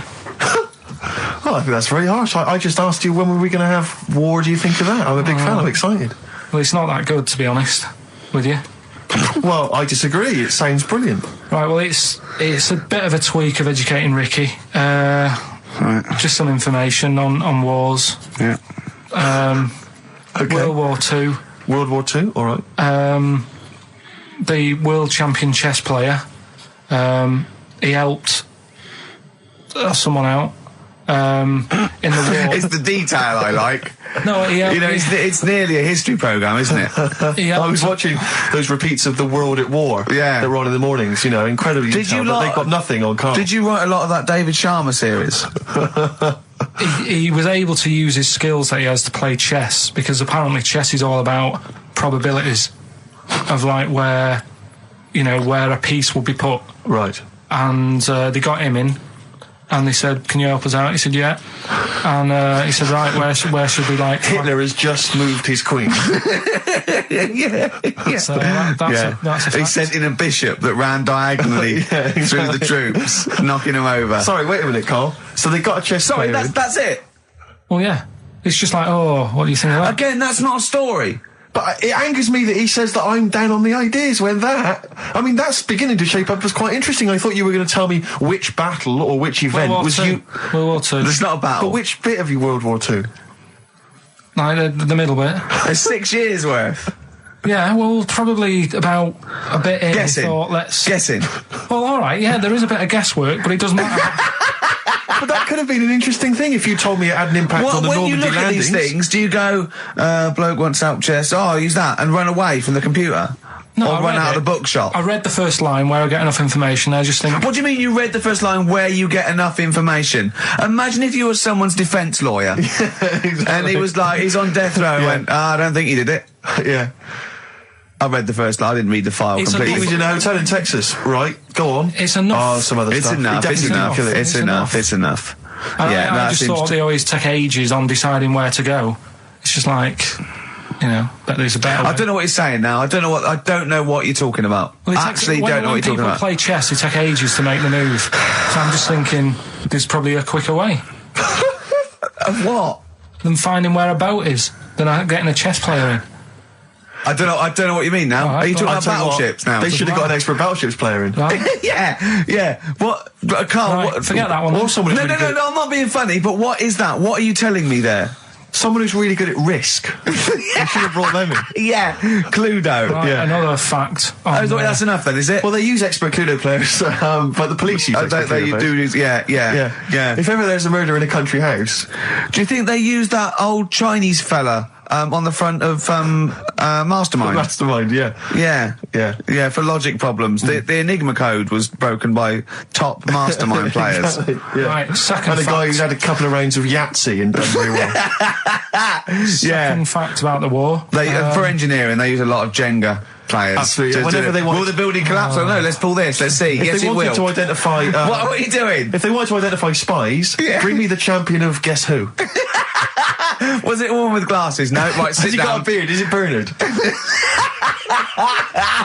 Right, Karl, sorry, go on. Another war fact. So you're saying it's rubbish, but look, you love that. Yeah. Right? Yeah, Second you're one. absolutely right. The first bomb that was dropped on Berlin, it didn't kill a person, but it killed an elephant. I think that's true. That is true. Right. Okay. And the last one. Is that all you know about that? See, that's interesting, isn't it? What that's was enough. But no, it's not not though. enough. Because I mean, listen. Most people want to go. Oh, what was the elephant doing there? Did it land in a zoo? Was it a pet? Was it a lost elephant? Did they aim at the elephant? How did it kill it? Did Was it hit on the Hitler's head? favourite elephant? yeah. Was it Hitler's favourite elephant? Did it then have one ball? Yeah. I mean, these are the things. Why didn't he catch it with his trunk? Did it have an effect on German morale? Yeah. Yeah. Oh, that Yeah. elephant is kaput. Oh, Jumbo! I don't want to fight anymore. Carl's getting a little bit stressed, aren't you? No, I just, got to keep focused, got to keep the show good and that. Yeah. And in the Yeah. new year, the idea was come up with some good snappy stuff. Yeah.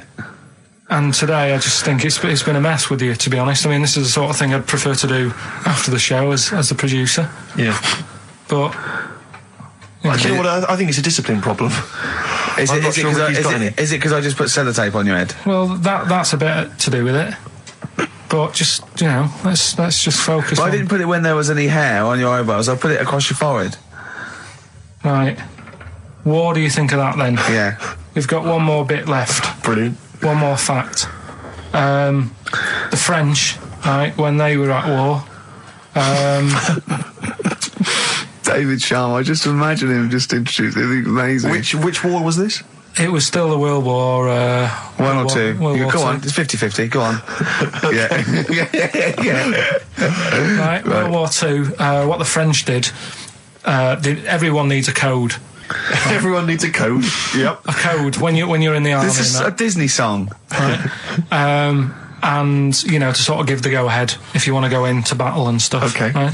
So, Everyone needs a code. but the weird thing Game is, show. right? The weird thing is, do you know what theirs was? Go on. Do you? Yeah, I know what it is. It's So what a bit was weird. the French code? For what? To sort of say, right, yeah, go on But they had more than one. on this day. But I don't know what day it is. On this right. day. Oh, it's like saying, what am I thinking of? What was the battle? What was the... Okay, so all right. What? Look at him, look. He's genuinely confused that I've asked this question. Right.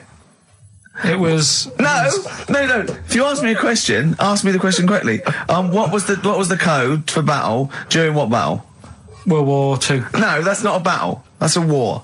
Yeah, it was in a war. Yeah. I don't know what to do. He confuses people. All right. Okay. What was it, Carl? What was the? Yeah. code? What was are the you French thinking code? of? Right. John's got a moustache. What are you talking My about? lungs are going to burst. That was a code that the French used. I just think it's a bit daft, right? Because you could come up with that by mistake. yeah. Two French blokes talking in the trenches, and they see a major walk past, and they go, "Oh, look, John's got a moustache," and they all go and go, "No, I was just talking. What are you talking about?" Well, the way I don't think that's a good code. I'm not. I don't believe it is the code. No, it is seriously. And what? And It's would just it, like would it what have we been? talked Would it have about been it. said in French? Yeah. Okay. But the weird thing- Guess in. Yeah. No, but What? you see, I can't even be bothered What are you saying, Carl? because it's not a very good code. Do you know, like we've talked in the past about things you don't see, and I said an old man eating a Twix. Yeah. If they use that's safe. Because no one is ever going to see a man having an old man having a Twix. What do you mean? Well, use that as a code. Don't use a saying, John's got a moustache, that could crop up. And it's like the war's kicked off. How did that happen? Well, I said John had a moustache. Oh. Two French blokes would never be saying John's got a moustache. Why would they? Because back then they were fashionable. He nearly makes sense, doesn't he? I assume it would have been Jean. Yeah. No, probably John. And how would this code have been? I mean, who would have announced I this just to read it. everyone? I read it like that, Steve. That's what was on the internet. This is a code that was used. John's got a Don't be moustache. angry with me. I know, but you're always asking questions. That's because I'm interested in history. Yeah. No, you're genuinely interesting bloke, Carl. We like to know. I'd like to film you secretly You know, like they do, like Nature Watch, when they put it in a you know what I mean, a Badgers sort of thing, right? Yeah. And they just watch it. I'd like to see what you do, pop around and go, I wish I could download the music in your head, because it'd be wah, wah, wah, wah, wah, wah, wah, wah, wah, wah, and you see something weird, you go, wah, wah, wah, wah, wah. And then you read that and you go, and you write it down, and that's what comes out. John's got a moustache. I'd like to see next Christmas. Imagine the French, right, for their battle cry, for their battle code to know it's going ahead, they're going over the top, is you never see an old bloke eating a Twix. Imagine that. Yeah, but all these things are things that I think in my head. Right? Keep them in there. Do you know, like before when I was talking about going out on, you know, Christmas Day, having a meal on the way back, seeing a homeless person. Yeah. And then I think, God, that wouldn't be good. I don't know, TV show. Right? You can think of things like that. When I saw the homeless fella, then I got talking to Suzanne about when I had to sleep in my car. What do you mean? Go on. Let's play a record and come back to Andy sleeping in the car. God, I can't wait. Play a song for the lovers. I was watching last night on cable TV 1987's amazing Sign of the Times Prince in concert film. It was dynamite. I thought to myself, how brilliant he is. It reminded me of the gig I went to see last year. He played this tune. It's from the album Parade. Okay, I don't want to discuss whether or not Prince is acceptable on XFM or whether he's a genius. He is a genius. That's the end. That's the end of the discussion. Play the tune. He's dynamite. It's a song for the ladies. I remember, I'm going to tell you, I was on the way here. You know, do you remember John? He's got a moustache now. I can't believe it. Lads, no! It's not on. It was... The battle's not on. Look at your face, Carl. The elephant did die. Yeah, no, I believe that. Yeah. Last week, we sort of changed educating Ricky a bit. Just a little bit. Don't say we. I don't want to be incriminated in it. Well, changed it in the sense that rather than giving you too much information about different things, it's hard to sort of keep it all in. Yeah. I'm giving you sort of information on one thing. So last no, week, because some of your stuff was a little bit too intense. My favourite story was there was a blind girl. She hit her head and got better, and I couldn't take all that in at once. So you should really ration some of the education. We sort of started Wasn't last week war-related stories? Yeah, it was war. Do you think of that then? What and do you it think was of that? three things. And it was the French battle. Going over the top was John's got a moustache, which you think was ambiguous because someone might have said that anyway. Well, look, you've remembered it, so it's working. So we'll be doing that. And last week loads of French people have just gone to war who were listening to this. Yeah. You said you wanted to learn some science this week. Did I? Yeah. so the title this week for that is I Said I Would Sort You Some Science Out. Acid. How long did that take you to come? Listen, well, you know, people love Karl. There's comedians come to me and go, Karl's the funniest man. They absolutely love him, right? But I think we're only seeing half of it, right? If we can get him on television, his face then, when he's told me that title, was like a child at Christmas. Yeah. He was so proud of it. He was excited what I was going to... It was brilliant. It's a bit like when a child's drawn a picture in art class. You know you've got to stick it on the fridge, but you basically think it's crap. Yeah, yeah. It's very much like that. All right, Karl? Is that good? Yes. So we'll be doing that. Well, I'll teach you some stuff now. Right? I've always been fascinated by the donkey fact, because it is an extraordinary fact that more people are killed apparently by donkeys than they are by airplane crashes. Well, I suppose in countries where they're used and use a lot, that they go a bit mad and squash out. But my concern is that when you go on a plane, there's so many checks. I mean, it takes 40 minutes to go through all the checks: the air pressure, the cabin pressure, the fuel, checking the flights, the takeoff, all the rest of it.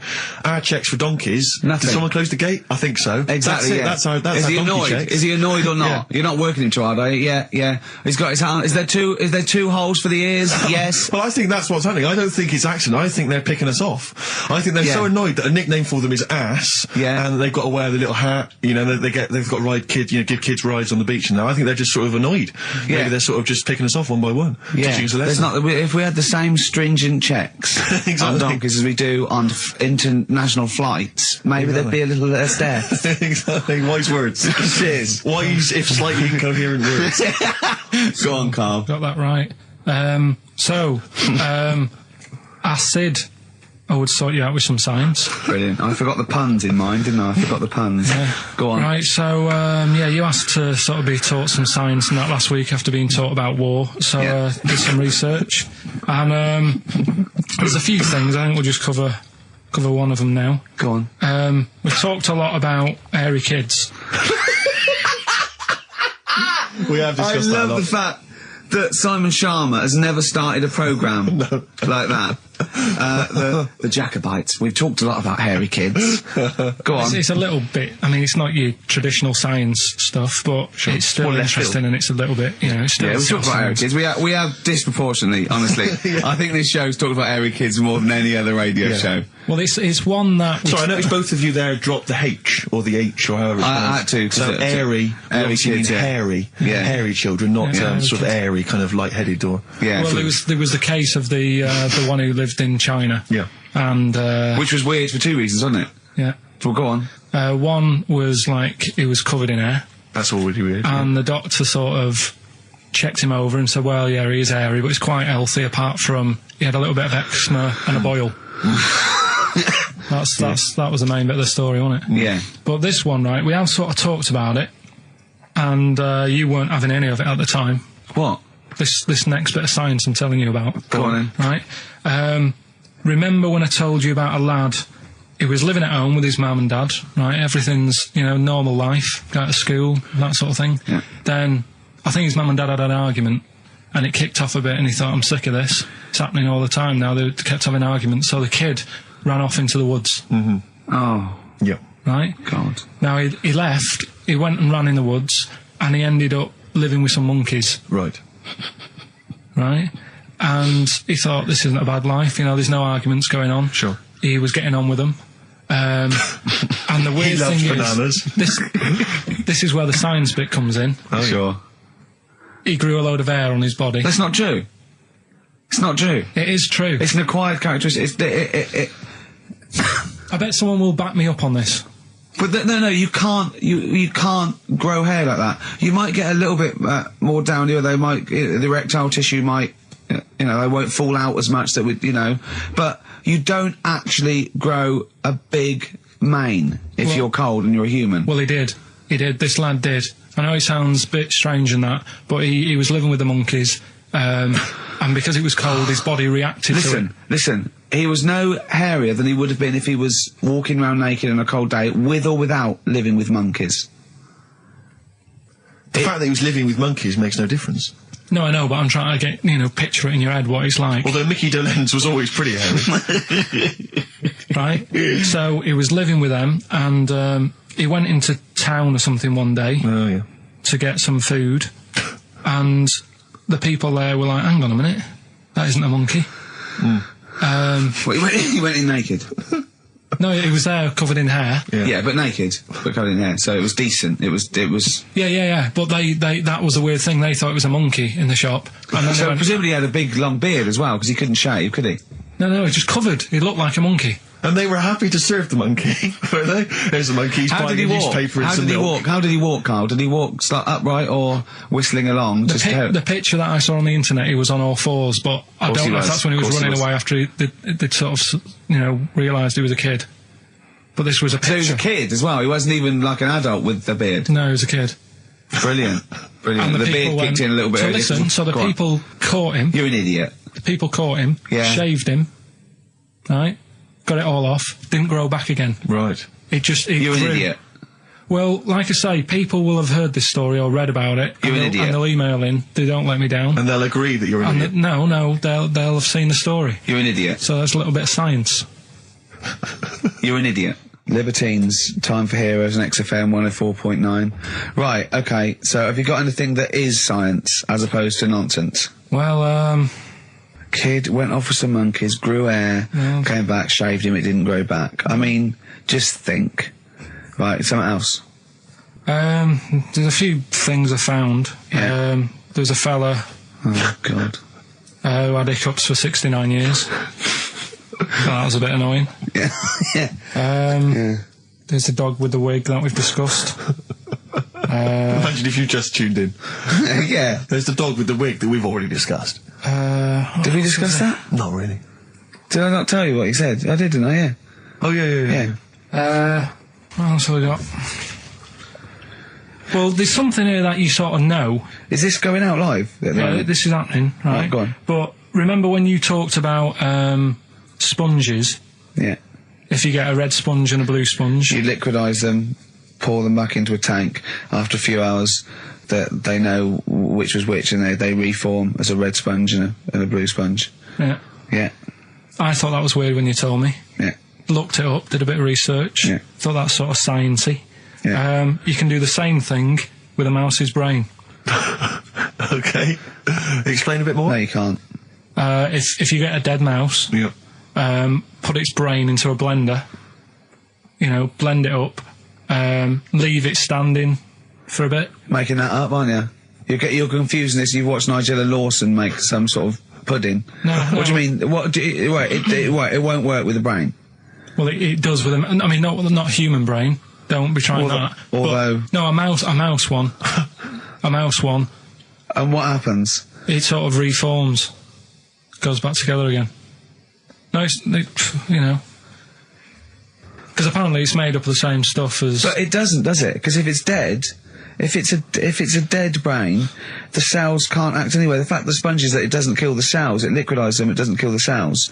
Yeah. So it couldn't be a dead brain anyway. It would have to be a live brain taken out from a live mouse for the cells to be getting oxygen and working and being sensitive to each other. And that, I don't see how that could work like it does in sponges. I mean, do you know what I mean? You're not a scientist. I've just sort of read it and gone, oh, that's interesting. I'll tell Ricky and Steve about it. Yeah. You're quizzing me as if I've come up with it. If someone else has done it and said it works. Sure. So I'm not. Do you think ghosts are behind it, or do you think there's a scientific explanation for it? No, it's just one of them weird things, isn't it? Yeah. So that's what you sort of science covered for this week. Well, that was another barnstorming feature from Karl Pilkington. Is that it? Is that the two things you got Thanks this very week? much for that. Well, I mean, there's nothing behind them. Do you know what I mean by this? There's not like a weight of intellect behind these facts. Why don't you make that your science project for this week? Find a dead mouse somewhere, Karl, and a blender. And we'll bring that in next week. We'll do it live on air. See what happens. Oh. Well. Do you feel sort of let down a little bit sometimes with our reactions? Well, what are you expecting us to do? What are you expecting us to just look at you, open-mouthed, staring at you in awe? Just go, oh God, yeah, where did you find that out? And but we know. Never tell us. We know where you found it out. You looked on the internet and a strange homemade website by a maniac somewhere, who puts on stupid things that he heard through Chinese whispers. That's where you get your information from. I doubt that anything you've ever come up with is verified. If it is, it's luck. But what do you expect me to do for you? Do you know what I mean? I'm just... I'd like to know what the source of the information is. I'd like it to be, a research study by the University of Columbia, rather than, a guy who calls himself Mr. Pickles. On a website somewhere. www.lunatics.com. I mean, oh God. Some kind of evidence, do you know what I mean? I must warn you now, that Steven Spielberg thing's coming, Taken, yeah? About alien abduction. When you watch it, just remember this, it's not a documentary. Okay? Alright. Alright? You remember E.T.? We were discussing that earlier. That's not fact. Factual fact. Brilliant. Black Star Radiohead from the Bends on XFM 104.9. Rick John has emailed in. Yeah. It looks here like he's maybe trawled the web himself. I mean, I don't know if people just immediately leap onto the web every time Karl says something in his defence. I think our listeners are always on the web. Yeah. Anyway, he seems like he's reprinted here a news story, which seems to confirm Karl's Monkey Boy story. Yeah, what was the news Doctors story? baffled by boy 6 covered in ape-like hair. Doctors in Kazakhstan are baffled after finding a 6-year-old boy covered in ape-like hair. Yeah. The boy, called Ablay, was found in a remote mountain village close to the Chinese border. He's covered in thick hair from head to toe and has an oval-shaped skull. Doctors suspect nuclear radiation or a genetic disorder may be responsible. Fine. But this is an interesting bit here. But sorry, it's not that you could have genetic defects. I've seen lots of people born with long noses, 5 feet, etc. I'm saying that he wasn't normal. he wasn't normal, and then went to live with monkeys and grew the hair. Well, that's my point. But it says his mother and father are distant relatives. Such marriages are common in the Kazakhstan mountain hamlets. Now, the village elders were consulted as to what to do with him, right? Now, these are the village elders. These are the wise men of the village. These are people, presumably, that all year long are telling the village how to live, how to survive. Yeah, you're in charge because you've lived longest. Yeah, exactly. You presumably are solving any kind of moral conundrums, any sort of awkward things. Do you know what they suggested that they do with their hairy son? Go on. Send him to the circus.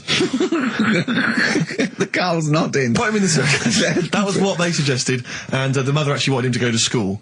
Instead, there's I don't know, school or circus, I don't know. We don't know what's better for him. Exactly. I'm not sure. We must consult the elders. What do you think, Carl? It's not a bad life, is it? What, the circus? Yeah. Well, you ran away from it. Yeah. Love it. But remember that thing that I saw about that fella who, I don't know if you should talk about it really, so Go on. Tell us now. You've hooked me. Come on.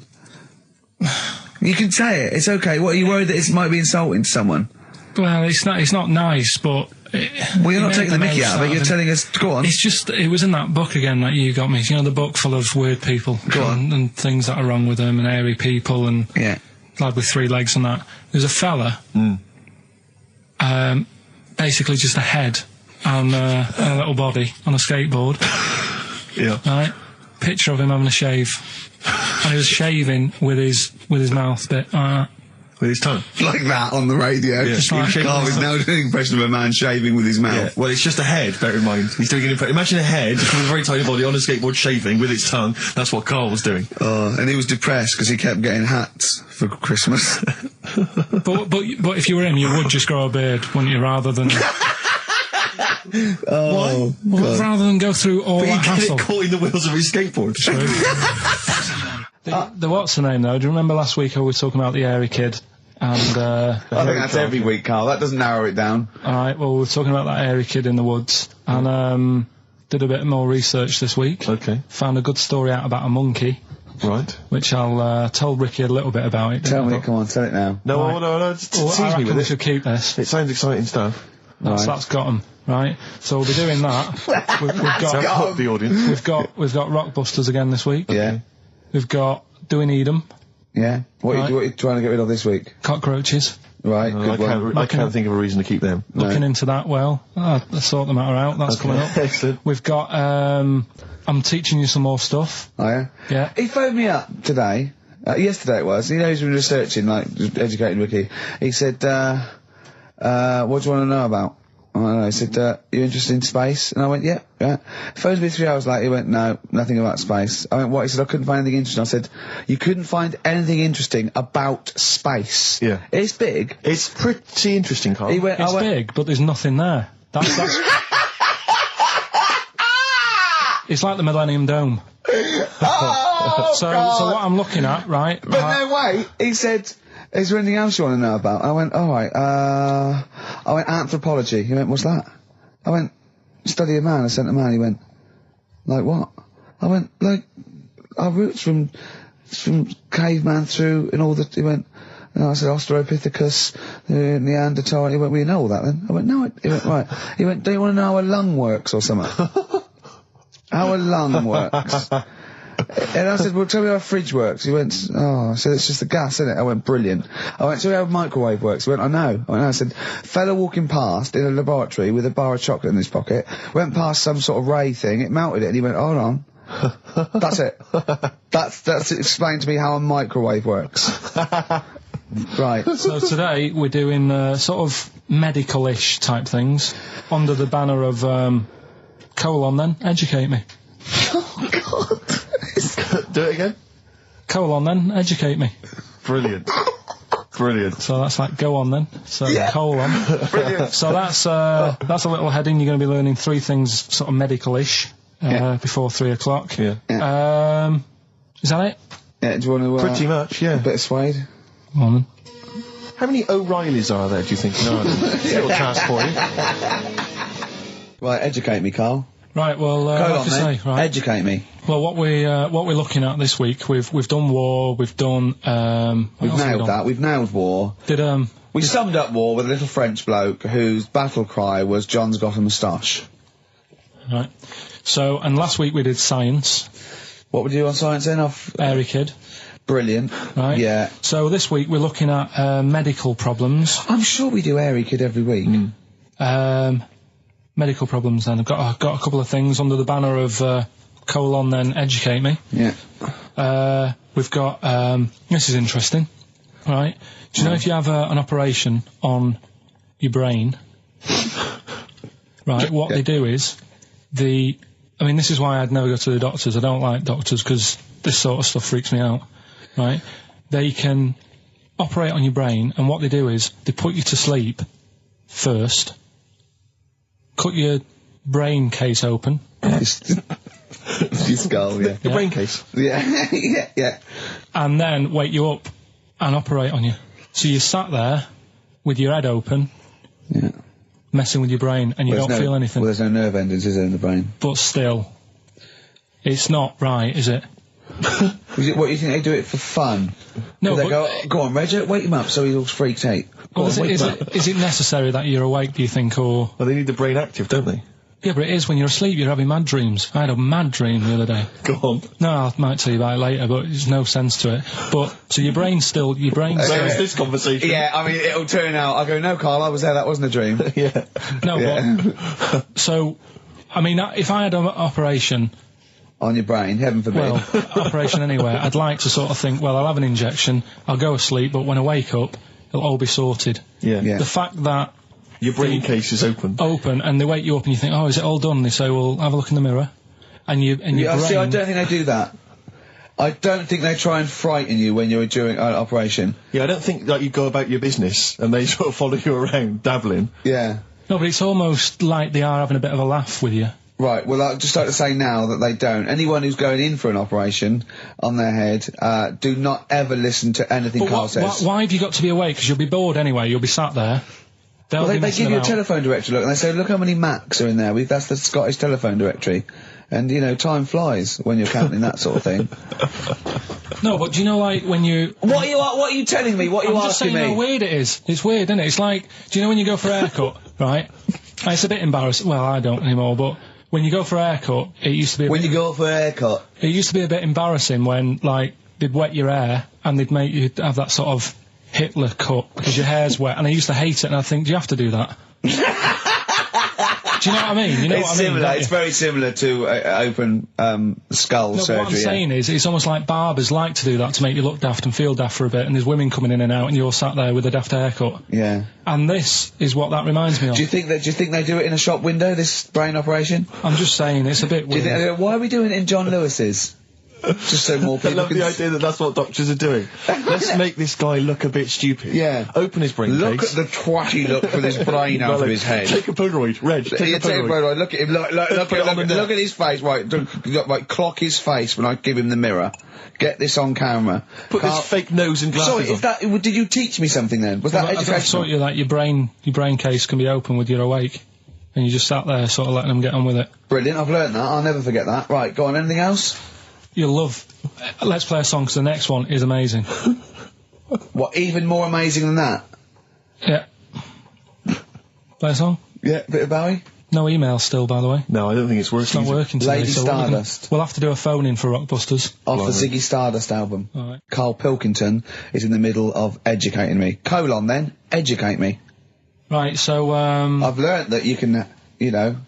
fiddle around with your brain when awake. That's brilliant. I've never been a fan of doctors, though, so this was a good one for me to look up, because... Yeah.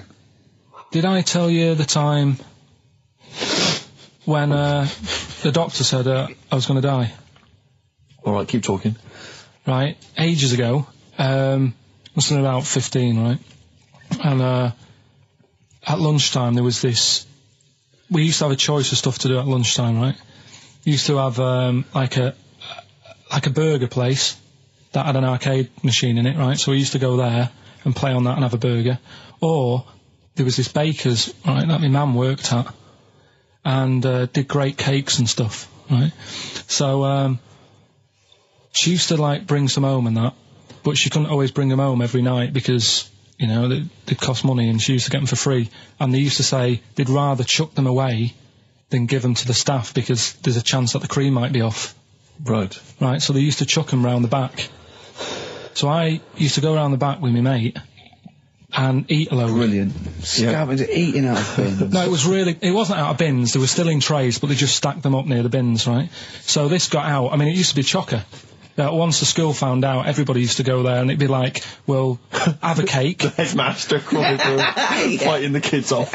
Right, so I'd have, you just eat, I don't know, 6 jam donuts or something, and then you'd spend your dinner money on the arcade machine. Brilliant. Right? So it was a good afternoon, really, right? So you'd do that, and this one day I must have had 6 or 7 jam donuts, a few Congress tarts. What's a Congress tart? I love them, I can't get them in London, right? So I'd have some of them. If anyone can get a Congress tart for Karl in London, please let him know. So anyway, this day, that was just a normal day. Do you know what I mean? You'd once, twice a week, you'd have a load of cake. In your life, yeah. So normal anyway, day in your life. Were the frog boys there with the webbed hands and the big heads? And the horse in the settee? But the day after one of these days, I had really bad cramp in my belly. Right? I was like in agony, could hardly walk. So I said to my mum, you could hardly stagger to the free cakes. So, I was in absolute agony. I said, I don't like doctors, but you'll have to get a doctor in because I don't know what it is, I can't walk. She gets the doctor round, I won't say his name, but he said, well, doesn't look like he's got long left. Blimey. So I was a bit like, hang on a minute, I've only had a few cream donuts. Yeah. My mum was panicking. Sure. He went, my dad came in from work, she said, something's really bad with Karl, I think it's serious, the doctor said he ain't got long left. So he said, what? He said that and just left? So she said, yeah. He said, I'll have to call him then. So he called him up, said, what's all this about? Karl hasn't got long left, how long's he got? So he goes, I was only messing. He's just had some bad cream. Can you believe that? Well, the thing is, I like the fact your mum didn't ask any questions. I know. She didn't go into detail. Can you explain more, Doctor? No, I got to show off. But she doesn't. I don't want to diss you or your family, but I imagine if I was there, I'd have known the doctor was joking. Yeah. That's all I'm saying. I mean, I sound very arrogant there, but I imagine he went, what's he been doing? I had about 6 cream cones. Oh, right. Oh, wow. He hasn't got long to live then. I'll see you later. That's what I think the doctor did. Yeah. I just love the idea your mum just let him go. Yeah. Terrified, thinking, well, I'm not going to probe him. He's that's it then. Dad comes in. Hi, honey, I'm home. Anything happened? The doctor said Karl's going to die and then left. Did he? I'll call him. But anyway, that's why these sort of things fascinate me. So we'll move on to this next one, right, which is brilliant. Dead short story. So, right, old woman, about 70 years old. Yeah. She's normally fit and healthy and stuff. Nothing wrong with her. She's having a good life. And one day, she goes for a check to the doctor's, just to check herself out, she's getting on a bit. Yeah. Says, take your clothes off and that. So she does, and checks her out, says, yeah, you're looking good, turn round. He said, oh, God. He says, you got a tumour on your buttock. Right? So she goes, oh, what, can you do anything to sort it out? So they go, yeah, we could book you in for an operation, it's best if we remove this. Books are in for an operation. Operation day comes, strip her down and that. They're all stood round, the doctors. Start to operate. It only turns out it's a pork chop that she sat on 5 years earlier and it had stuck to her buttock. Right, Karl. I can forward you... I'm honest... Right, listen, serious. Right, okay, Karl, I'm telling you now, I'm leaving. I'm never doing this show again. No, I'm serious, honestly. You're talking... I've never had such... You are...